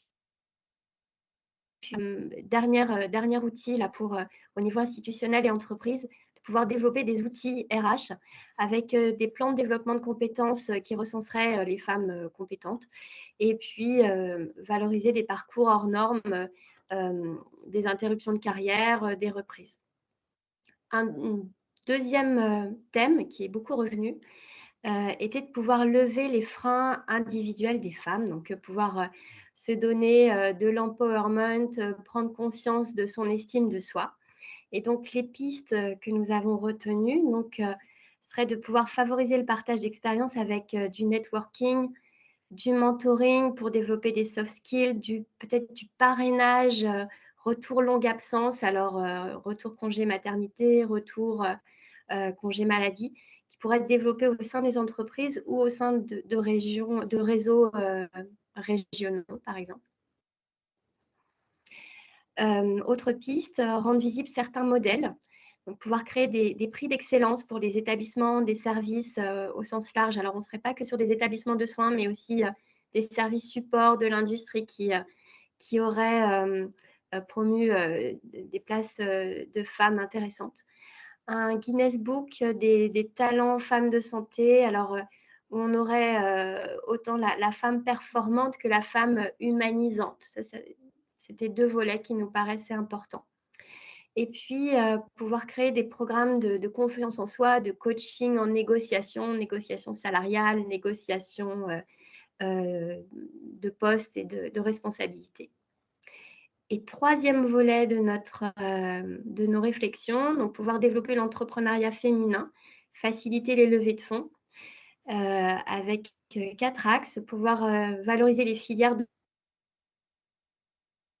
compétiteurs, des parcours d'excellence, de la formation. Un état des lieux de la proportion des projets féminins au niveau des incubateurs et des fonds d'investissement qui serait intéressant à faire. De pouvoir également développer des subventions, des incubateurs qui seraient spécifiques aux projets féminins et des infrastructures pour faciliter cet équilibre vie pro, vie perso. On possède notamment au mode de garde pour des femmes dirigeantes avec des horaires particuliers. Et puis un dernier axe plutôt financier, de pouvoir faciliter des prêts bancaires plus spécifiquement pour les projets féminins. Voilà notre travail. Je pensais peut-être l'envoyer à quelqu'un du collectif pour que vous puissiez… De toute façon, on a la main sur les klaxons, donc on pourra le récupérer. C'est un super travail. Et en plus de ça, ça nous fait une bonne transition pour l'atelier autocensure et vie de famille. Merci beaucoup. Alors pour l'atelier… Voilà, c'est toi qui as la… Je vais prendre la main, Margot, si tu veux bien. Ok. Alors, pour l'atelier autocensure et vie de famille, c'est Sabine Ray-Arles, qui est consultante en management et en organisation hospitalière et médico-sociale, qui va nous présenter les travaux que nous avons réalisés dans cet atelier. Et nous allons commencer par on a 3 points qui ont été travaillés. Le premier… Je te cède la parole, Sabine. Alors, le premier des points a été, autour de cette autocensure et vie de famille, de mettre en place un modèle économique, social et gouvernemental qui valorise la maternité au sein des entreprises. Donc, on a beaucoup phosphoré sur ce premier atelier avec un sous-dimensionnement qui est autour de la gestion des compétences, en pensant que c'était important de maintenir les compétences professionnelles durant la maternité et de valoriser les compétences acquises, notamment en termes de savoir-être et de soft skills, pendant le congé maternité. Et puis également sur des simplifications financières et organisationnelles, mais sur lesquelles on s'est beaucoup moins attardé. Donc, pour ce qui est autour de la gestion des compétences, c'est une grande thématique. L'idée était de pouvoir accompagner les mamans en les stimulant intellectuellement sur les sujets professionnels ou du moins qui sortent des couches pour éviter de perdre la confiance en elles et pour favoriser leur reprise. Ça a été également de travailler sur un plan de continuité d'activité maternité ou paternité, de telle façon qu'on puisse anticiper, être en amont du départ, de la reprise, etc.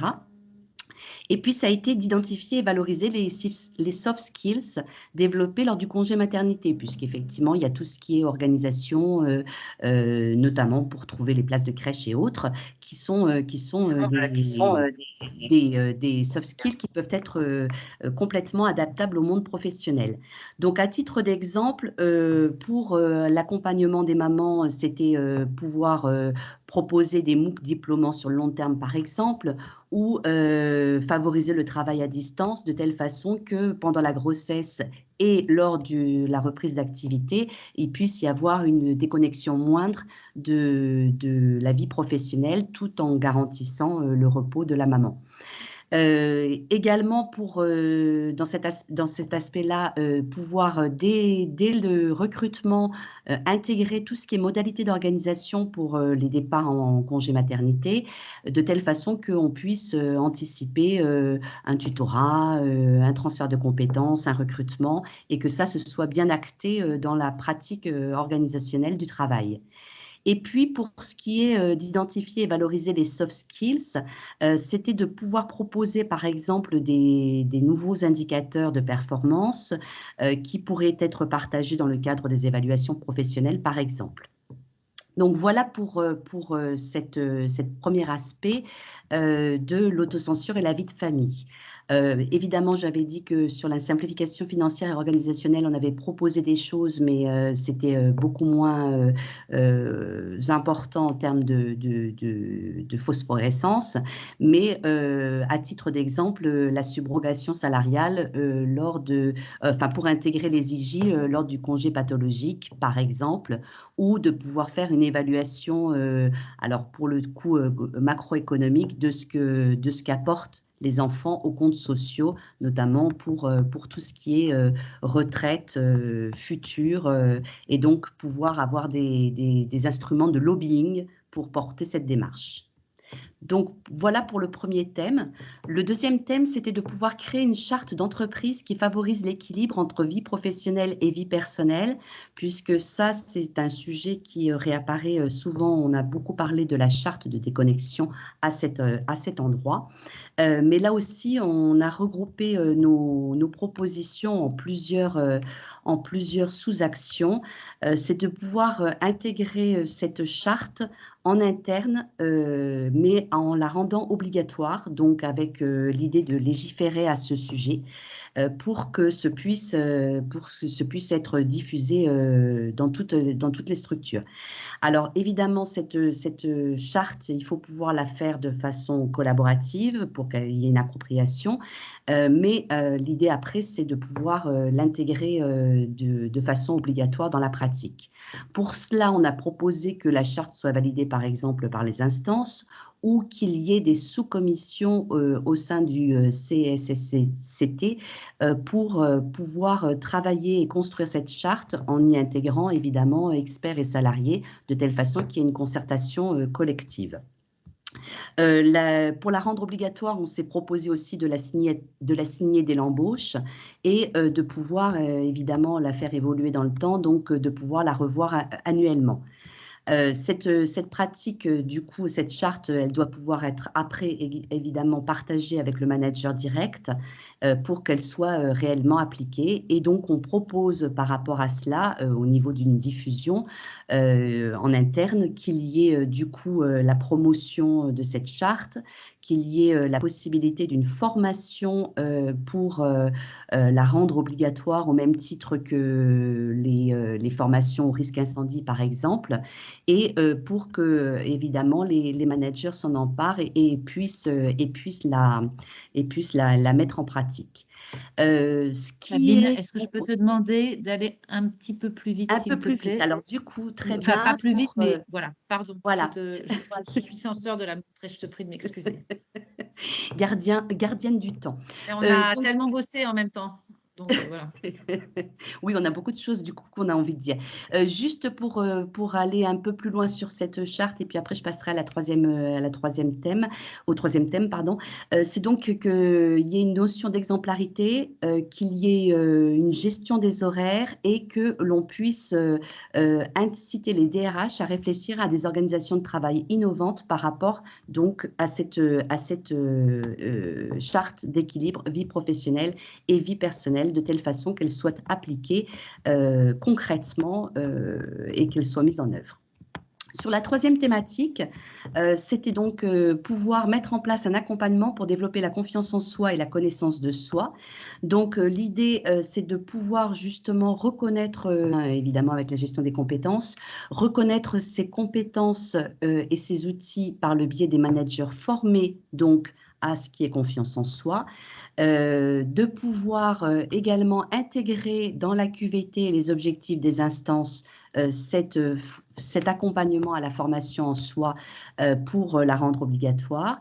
Et l'idée, c'est donc, en termes de contenu, de proposer des ateliers et des cercles de parole à suivre au moins une fois dans l'année, sur demande de la collaboratrice, mais avec une sensibilisation institutionnelle des managers une fois par an pour avoir un peu cette notion d'obligation et d'exemplarité, mais également de pouvoir candidater à cette démarche. Voilà pour cet atelier. Je te remercie beaucoup. Je départage mon écran. Émilie, je te laisse la main. Merci Sabine d'avoir fait aussi court dans tout ce qu'on a dit. Bien entendu, il y a plus de détails. On passe à l'atelier suivant, qui est la reconnaissance de la femme en tant que professionnelle. Et la parole est à vous. Bonjour à toutes. Donc moi c'est Angélie. Donc j'ai l'honneur de représenter le groupe de travail suivant. Est-ce que je peux partager mon écran ou Comme vous voulez. Je le départage, si ça vous arrange. Hop. Du coup... Hop.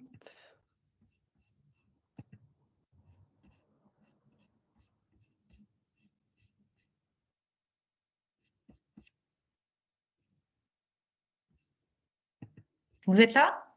Ouais. C'est bon? Vous voyez mon écran? Oui. Oui. Très bien.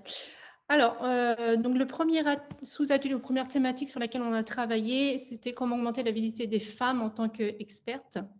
Donc, on a vraiment développé les moyens ensemble, puisque ça a été demandé. Et la première sous-thématique sur laquelle on a travaillé, c'était faire du média training, puisque c'était une demande, une proposition en fait de solution. Et donc, ce qui en est ressorti, c'est vraiment aller voir des coachs, des professionnels qui sont déjà formés et qui connaissent cette thématique de média training. On a aussi identifié des femmes en fait, qui sont dans notre réseau et qui connaissent déjà cette thématique, qui sont expertes dans la thématique de média training. Et au niveau des contenus, ce qui serait intéressant de mettre en place, c'est tout ce qui est autour de prise de parole, les éléments de langage, c'est-à-dire vraiment comment avoir un impact quand on parle devant des journalistes, par exemple, ou de façon générale quand on prend la parole.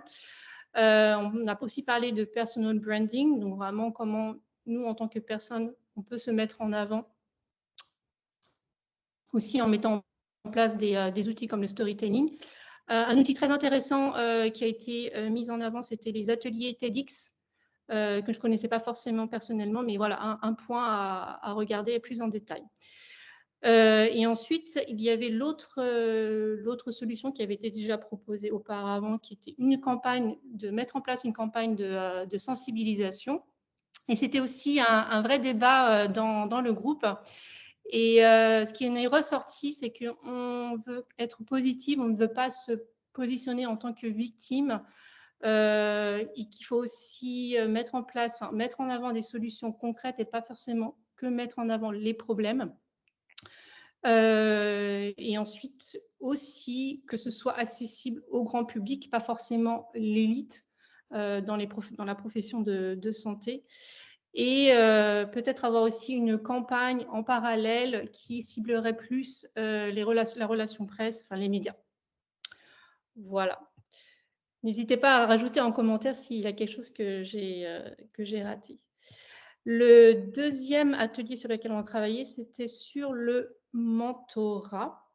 Ce n'est pas forcément que sur l'optimisation des réseaux professionnels, mais le mentorat en général qu'on pourrait mettre en place, donc un programme de mentorat au sein de Femmes de Santé.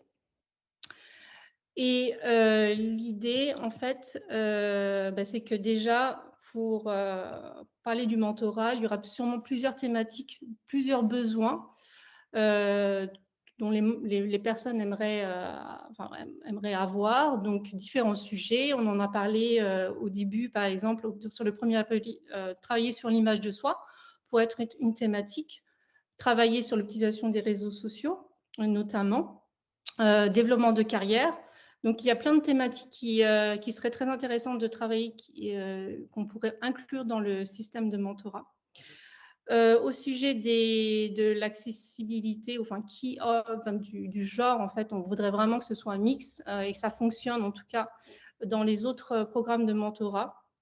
Donc, ça peut être des hommes qui coachent des femmes, en tout cas, qui mentorent des femmes, c'est pas tout à fait pareil. Il faudrait que ce soit aussi accessible à tous les niveaux professionnels. Et bien sûr, on ne voyait pas l'intérêt que ce soit obligatoire ou qu'il y ait un quota. Donc, vraiment, la question d'accessibilité était très importante pour nous, que ce soit accessible à tous et surtout à toutes. Ce qui est au niveau des aides, voilà, on n'a pas forcément envie d'être assisté en fait de l'État. Par contre, c'est vrai que la mise en place d'une plateforme, le développement d'une plateforme de mise en relation pour un programme de mentorat va nécessiter sûrement un financement.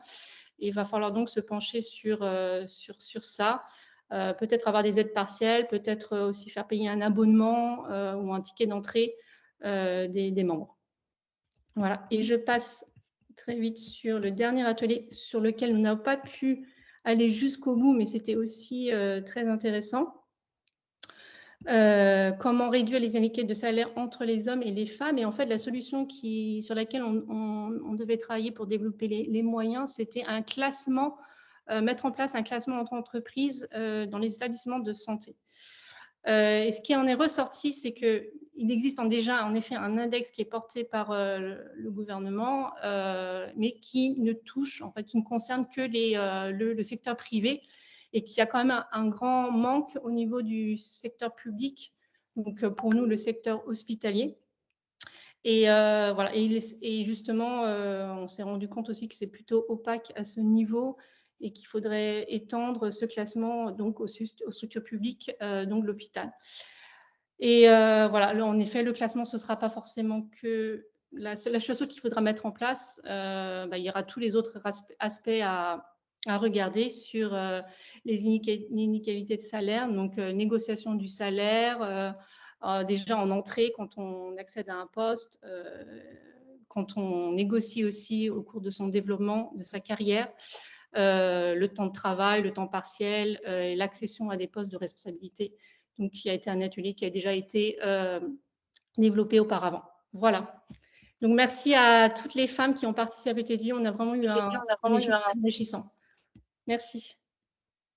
Merci beaucoup, beaucoup. On passe à l'atelier suivant. Merci à toutes pour votre travail énorme. Et on sait que c'était dense et que c'est fatigant. Donc, merci beaucoup. Émilie, s'il te plaît, tu mets l'atelier suivant ou Margot?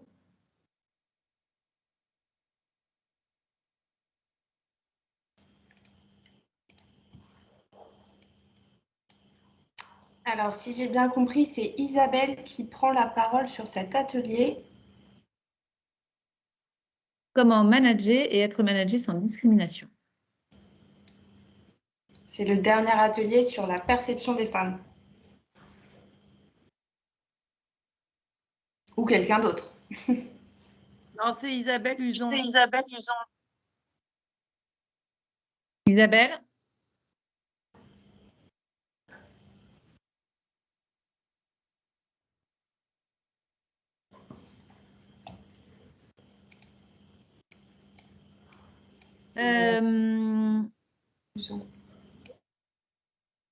Qui était dans l'atelier avec Isabelle qu'on ne voit pas et qu'on n'entend plus?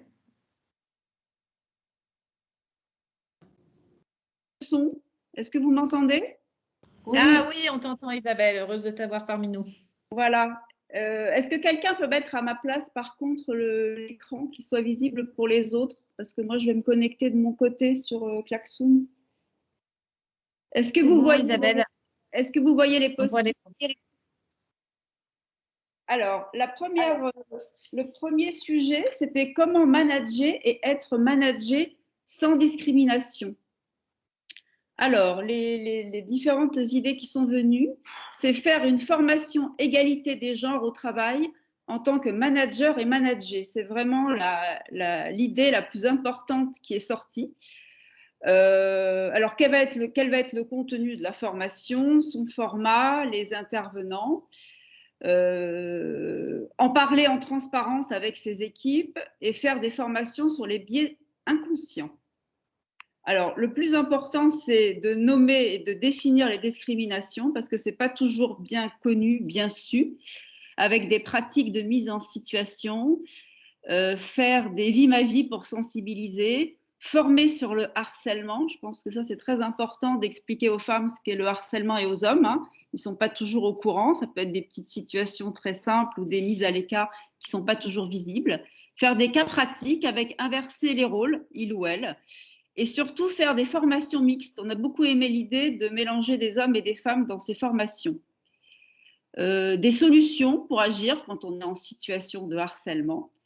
Sensibiliser les plus jeunes, faire des parcours spécifiques pour des stagiaires de 3e, par exemple. Ces formations doivent être potentiellement leadées par un homme. Ça nous a beaucoup plu, parce qu'on a un homme qui est intervenu. Excusez-moi, j'ai des petits problèmes pour lire.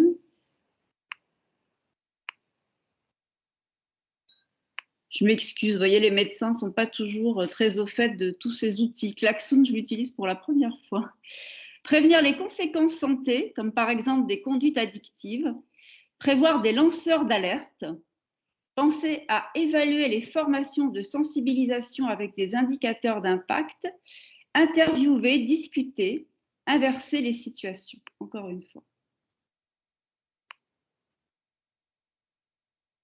Voilà, ça c'était donc pour les formations. Si je me remets sur ce que j'ai noté, voilà, la formation serait obligatoire. Nous, c'est ce qu'on a conclu au cours de notre atelier, mais c'est bien sûr discutable.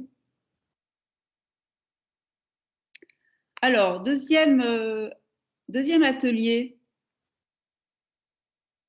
Deuxième atelier. Comment augmenter le poids de la parole féminine?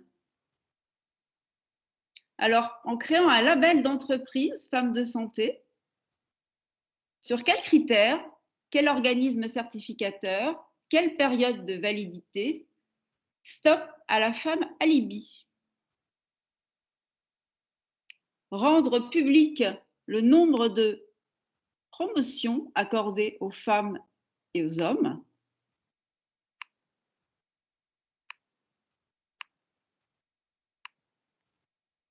Respecter l'obligation d'assister à la formation égalité des genres, un nombre de femmes qui seraient mentorées par des hommes et mettre en valeur des actions de sensibilisation sur le genre qui montrent une réussite des associations, entreprises, auto-entrepreneurs. Faire des campagnes de sensibilisation auprès des médias pour les inciter à inviter et solliciter davantage les femmes expertes. Des campagnes de sensibilisation auprès des experts fortement médiatisés pour qu'ils se fassent ambassadeurs.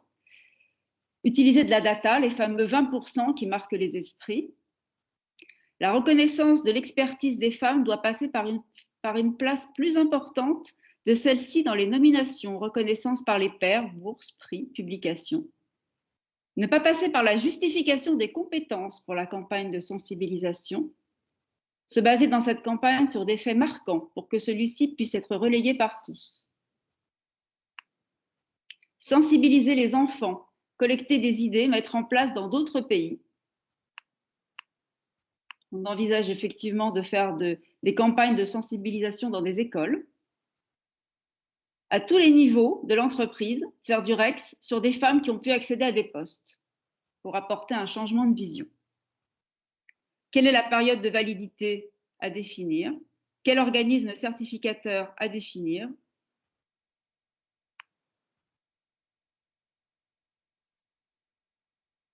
Valoriser les hommes qui ont permis la progression des femmes. Un élément qui est assez important, qu'on a retenu. Faire de l'éducation positive dès le plus jeune âge et valoriser les compétences, mais aussi les rôles des femmes dans leur famille. Voilà.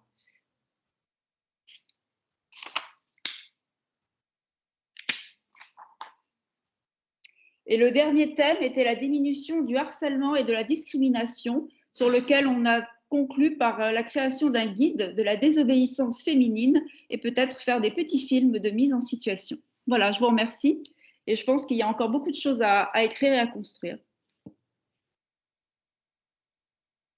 Alors, merci beaucoup à toutes, vraiment, sincèrement. Je crois qu'on a du boulot pour les 20 prochaines années. C'est touchant à la fois et merveilleux de voir tout ce que vous avez pu produire et tout ce qu'on va pouvoir mettre dans ces cahiers des états généraux. On va les structurer, on va vous les envoyer dans le cadre du collectif, on va vous les partager, à vous de les dispatcher où vous voulez. J'ai demandé, le comité d'organisation a demandé à Emmanuelle Pierga, qui est la première, alors je le dis parce que c'est important, à avoir cru dans Femmes de Santé depuis le début, alors que je faisais juste un appel sur les réseaux sociaux en disant « Nommez-moi des femmes qui ont fait des initiatives utiles pour les mettre en lumière avec une école du digital éthique ». Emmanuelle Pierga a vu passer ça et m'a dit « Je vous invite à déjeuner, des pâtes aux truffes pour ne rien enlever ». Parce que je crois qu'il y a une action à faire là-dessus et ça m'intéresse beaucoup. Et donc Emmanuelle est là, elle est directrice marketing et communication chez Made in Plus, mais elle est membre de nombreuses sociétés savantes sur la data health, sur la e-santé. C'est un pilier incontournable de la e-santé. Emmanuelle, elle est membre du comité d'organisation du collectif Femmes de Santé et elle va nous faire la keynote aujourd'hui. Et Emmanuelle, je te remercie d'avoir accepté de faire ça pour nous aujourd'hui. Bonjour à tous, j'espère que vous m'entendez. Alors, continuer après ça, c'est un peu, voilà, donc moi je suis surtout une femme qui milite, et donc je suis aussi directrice de la communication et du marketing d'une PME en télémédecine et j'ai monté toute la notoriété aussi d'Orange Healthcare. C'est à cette occasion qu'on s'était rencontrés. On a commencé par un petit déjeuner, Alice, les pâtes aux truffes. C'est passé après et j'adore les pâtes aux truffes, comme ça, vous savez, un truc en plus sur moi. Voilà. Et sinon, comme Frédéric Sass, mais j'ai été moins courageuse qu'elle, je n'ai que 2, mais j'ai bien 2 garçons aussi, voilà, qui sont des grands, qui sont des hommes maintenant. Alors, j'ai la tâche difficile et sans doute frustrante pour tous d'entre vous de résumer cette matinée, d'en faire sortir les points saillants. Elle a été, j'ai envie de dire, quelle énergie, quelle richesse. C'est impressionnant. C'est impressionnant, d'autant que, et je voudrais reféliciter le groupe d'organisation, que la réorganisation en événement digital s'est vraiment faite en 48 heures. Et ce qu'il y a d'encore plus impressionnant, c'est que vous avez répondu au rendez-vous. Et j'avais mis dans un petit post ce qui est bien avec le digital, c'est qu'on peut pousser les murs et on a poussé les murs. Au départ, c'était une salle de 80 personnes. Je vous signale qu'au plus fort de cette réunion, nous étions plus de 100, 107. Voilà, je vous ai toutes comptées. Donc, c'est un exercice difficile, mais je vais impliquer un conseil qu'on donne généralement aux femmes, Et ça revient beaucoup dans tout ce qui a été dit. Je ne vais pas dire je ne vais pas pouvoir, je vais y aller, je vais foncer et je vais vous dire ce que j'en ai pensé. Je voudrais d'abord aussi vous dire, bon, je suis passée dans tous les groupes, c'était très actif, c'était plein d'énergie. Et le constat que j'ai eu dès le début, c'est un constat au niveau de la société, hein, parce que je vais faire aussi quelque chose qui ne rentre pas dans les critères, généralement clichés. Vous allez à peu près savoir mon âge, ça fait à peu près 30 ans que je travaille, et ça fait à peu près 30 ans que j'entends les mêmes travers sur l'égalité homme-femme, les mêmes freins que l'on retrouve dans les entreprises. Donc moi, je suis frappée, et c'est la brillante étude d'Émilie. J'en profite pour féliciter Émilie sur son étude, parce que je sais que ça a été beaucoup de boulot, mais ça nous montre à quel point ça ne bouge pas. Comment peut-on accepter en 2021 40% d'écart de salaire entre les médecins spécialistes? C'est juste, je vais être un peu familière, un peu flippant. Voilà. Donc, il y a encore du travail pour nous. Il y avait une des ministres de l'égalité homme-femme qui avait dit le jour où il n'y aura plus de ministère, j'aurai réussi mon boulot. Le jour où on n'aura plus de groupe comme le nôtre, on aura réussi notre boulot. Et donc, il y a encore beaucoup de matière, beaucoup de choses à faire.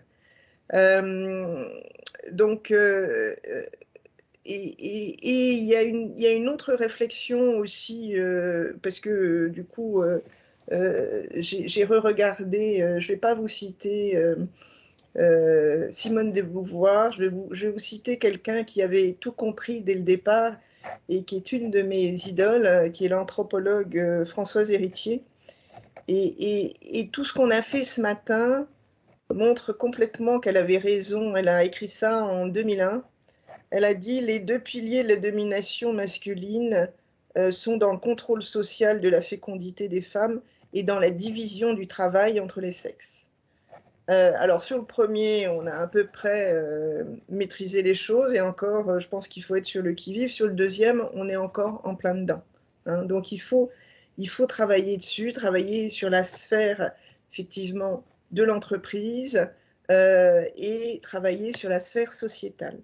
Et c'est ce qui est apparu. Alors, je ne vais pas reprendre la formidable énergie que vous avez déployée, la formidable créativité. Les listes sont impressionnantes de tout ce qu'il y a à faire. Comme le dit Alice, on a du boulot. Mais ce que je constate, hein, et aussi ce que l'on retrouve, avant Femmes de Santé, on avait lancé avec Pauline Derrien, qui nous a rejoint sur Femmes de Santé, aussi un mouvement d'égalité homme-femme dans les domaines de la nouvelle technologie chez Orange. Et ce qu'on constatait dans toutes nos sessions, c'est que les premières qui doivent bouger, ce sont les femmes. Ce sont les femmes à titre individuel. Et ça se retrouve dans toutes les solutions que vous avez listées lorsque vous avez réfléchi sur les différents aspects de la femme, hein, puisque je suppose que vous en êtes aperçu, on a traité la femme dans son entièreté, c'est-à-dire en tant que mère, en tant qu'être social, en tant que professionnel, et ça se retrouve à chaque fois. C'est-à-dire que, en gros, c'est à nous de nous bouger dans un premier temps, aller chercher de l'aide, être maître de son destin, faire des formations, aller taper sur l'épaule de son patron en disant « Eh oh, pourquoi je ne gagne pas autant que mon collègue masculin ?» C'est d'abord, si on ne se bouge pas, il ne se passera rien. Voilà. Après, effectivement, dans toutes les solutions que vous avez évoquées, il y a l'aspect de l'entreprise, où là, elle doit être véritablement le partenaire de cette égalité homme-femme, puisque c'est là que ça se passe, et bien sûr la société et l'évolution des lois. Hein. Et c'est pour ça, donc, et je terminerai par ça, c'est que tout ce qui a été fait là, et ça, je vous demande vraiment de nous faire confiance, c'est quelque chose qui va être porté, Alice l'a dit, aux candidats à la présidentielle. Moi, je me souviens très bien, j'étais au Women Forum quand Emmanuel Macron a déclaré que l'égalité homme-femme allait être un de ses prochains, quelque chose de très important dans sa politique. Maintenant, c'est plus quelque chose qu'on rajoute pour faire joli l'égalité homme-femme lorsqu'on est un homme ou une femme politique candidate à l'élection présidentielle. C'est véritablement quelque chose de fondamental. Donc, on va peser. Et on va peser dans la société et en particulier dans le secteur santé. Ça, c'est quelque chose de très important. Hein. C'est pas uniquement, alors j'adore Klaxoon, mais c'est pas uniquement des post-it posés sur un mur virtuel, c'est véritablement des actions et des actions qu'on va demander, et on va demander des réalisations. Je voudrais juste terminer. Alors, je vous ai dit que j'ai été directrice de la communication. Je vais faire quelque chose que je déconseille fortement lorsqu'on est directrice de la communication et qu'on doit écrire des discours. Je vais terminer sur un regret, mais je vais quand même le faire, je vais l'assumer. C'est l'absence d'hommes dans ce collectif. C'est-à-dire qu'il y en a eu un. Alors moi, j'en ai vu un courageux, mais je suis... Si, regarde, il y en a un qui apparaît. Oui, mais c'est bien, je le félicite. Et j'ai beaucoup œuvré, hein, j'ai beaucoup œuvré. Et je vous ai beaucoup entendu, et je trouve ça formidable, mais il ne faut pas que vous soyez tout seul. Ce qui est très important aussi, et ça, je le partage avec vous, et je suis sûre que vous êtes d'accord avec moi, l'égalité homme-femme se fera avec les hommes ou ne se fera pas. Donc, il faut que nous, au niveau de notre groupe, on les invite. Hein, on les invite à participer avec nous, à réfléchir la prochaine réunion qu'on fera pour réfléchir aux actions. Il faut que ça se fasse avec eux et il faut qu'ils soient bien sûr plus nombreux.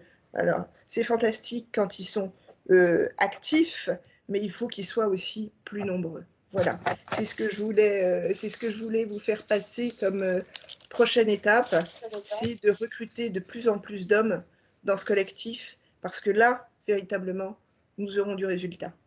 Voilà, donc prochaine étape, vous savez ce que ça va être. Alice vous en a parlé, et on va y aller sur les propositions aux candidats pour la présidentielle. Voilà. Donc voilà ce que je voulais vous dire à la suite de cette matinée qui a été vraiment formidable, hyper créatrice. Et c'est très galvanisant de vous côtoyer, mesdames et messieurs. Merci beaucoup, Emmanuel. Je rebondis parce que ça tombe hyper bien. On fait en janvier une campagne. Vous avez vu la campagne « Je suis une experte de la santé » que je vous ai présentée. Et on va demander aux hommes du collectif, qui sont 28, de se mettre en avant et de dire « Je suis une femme de santé » pour permettre aux autres femmes de la santé qui veulent nous rejoindre de poser leur candidature. Donc, c'est l'étape 2 de début janvier. On va faire une campagne sur LinkedIn communautaire où les hommes vont dire non pas qu'ils sont des experts de la santé, tout le monde le sait, mais qu'ils sont des femmes de santé. Je rebondis, s'il te plaît, Émilie, partage-moi l'écran. Voilà.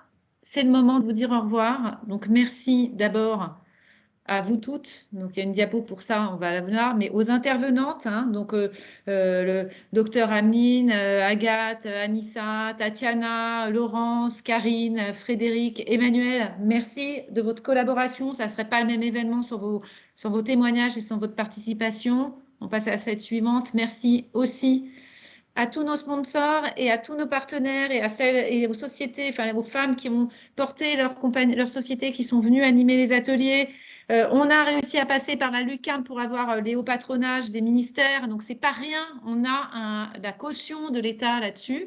On continue. One Health Media qui nous couvre nos événements et qui a fait l'annonce des états généraux dans le moniteur des pharmacies qui récapitulait tout 2021. On a eu une annonce presse entière. Denise, Myriam et Marie, merci beaucoup. Une énorme pensée pour Patricia qui est au fond de son lit Et puis, on continue une dernière fois. Encore, merci aux membres du comité d'organisation qu'on voit trop rarement. Reviens en arrière. Isabelle, non, reviens en arrière, merci. Isabelle Luzan, Pauline Derien, Claire Portefeuille, Marie Tubeuflin, Ligue Guffon, Le Goinvic, Isabelle de Cugnac, Cécile Breton, Emmanuel Pierga, Patricia Sansiféré, Anne Schweighofer. On passe ensuite à la fin et je remercie l'équipe, Margot qui coordonne le collectif et sa communication, Justine qui s'occupe de son développement et qui était à la tech derrière, Émilie qui a fait l'étude et qui était aussi à la tech derrière. Je ne vous raconte pas le boulot qu'a fourni l'équipe pour avoir un fil conducteur qui tienne en 4 heures sur quelque chose qui avait été travaillé pendant des mois, sur plusieurs heures, en présentiel, le désespoir d'annuler un super traiteur, d'annuler les salles, etc. Ça n'est que partie remise, on compte sur vous, on refera des événements où on se verra. Merci infiniment pour votre collaboration. Je vous garantis qu'elle n'est pas perdue et que nous allons utiliser vos travaux parce que le collectif, c'est ça, c'est de l'intelligence collaborative et nous ne nous occupons que de faire de liens entre vous. Merci mesdames et on va continuer. Merci beaucoup.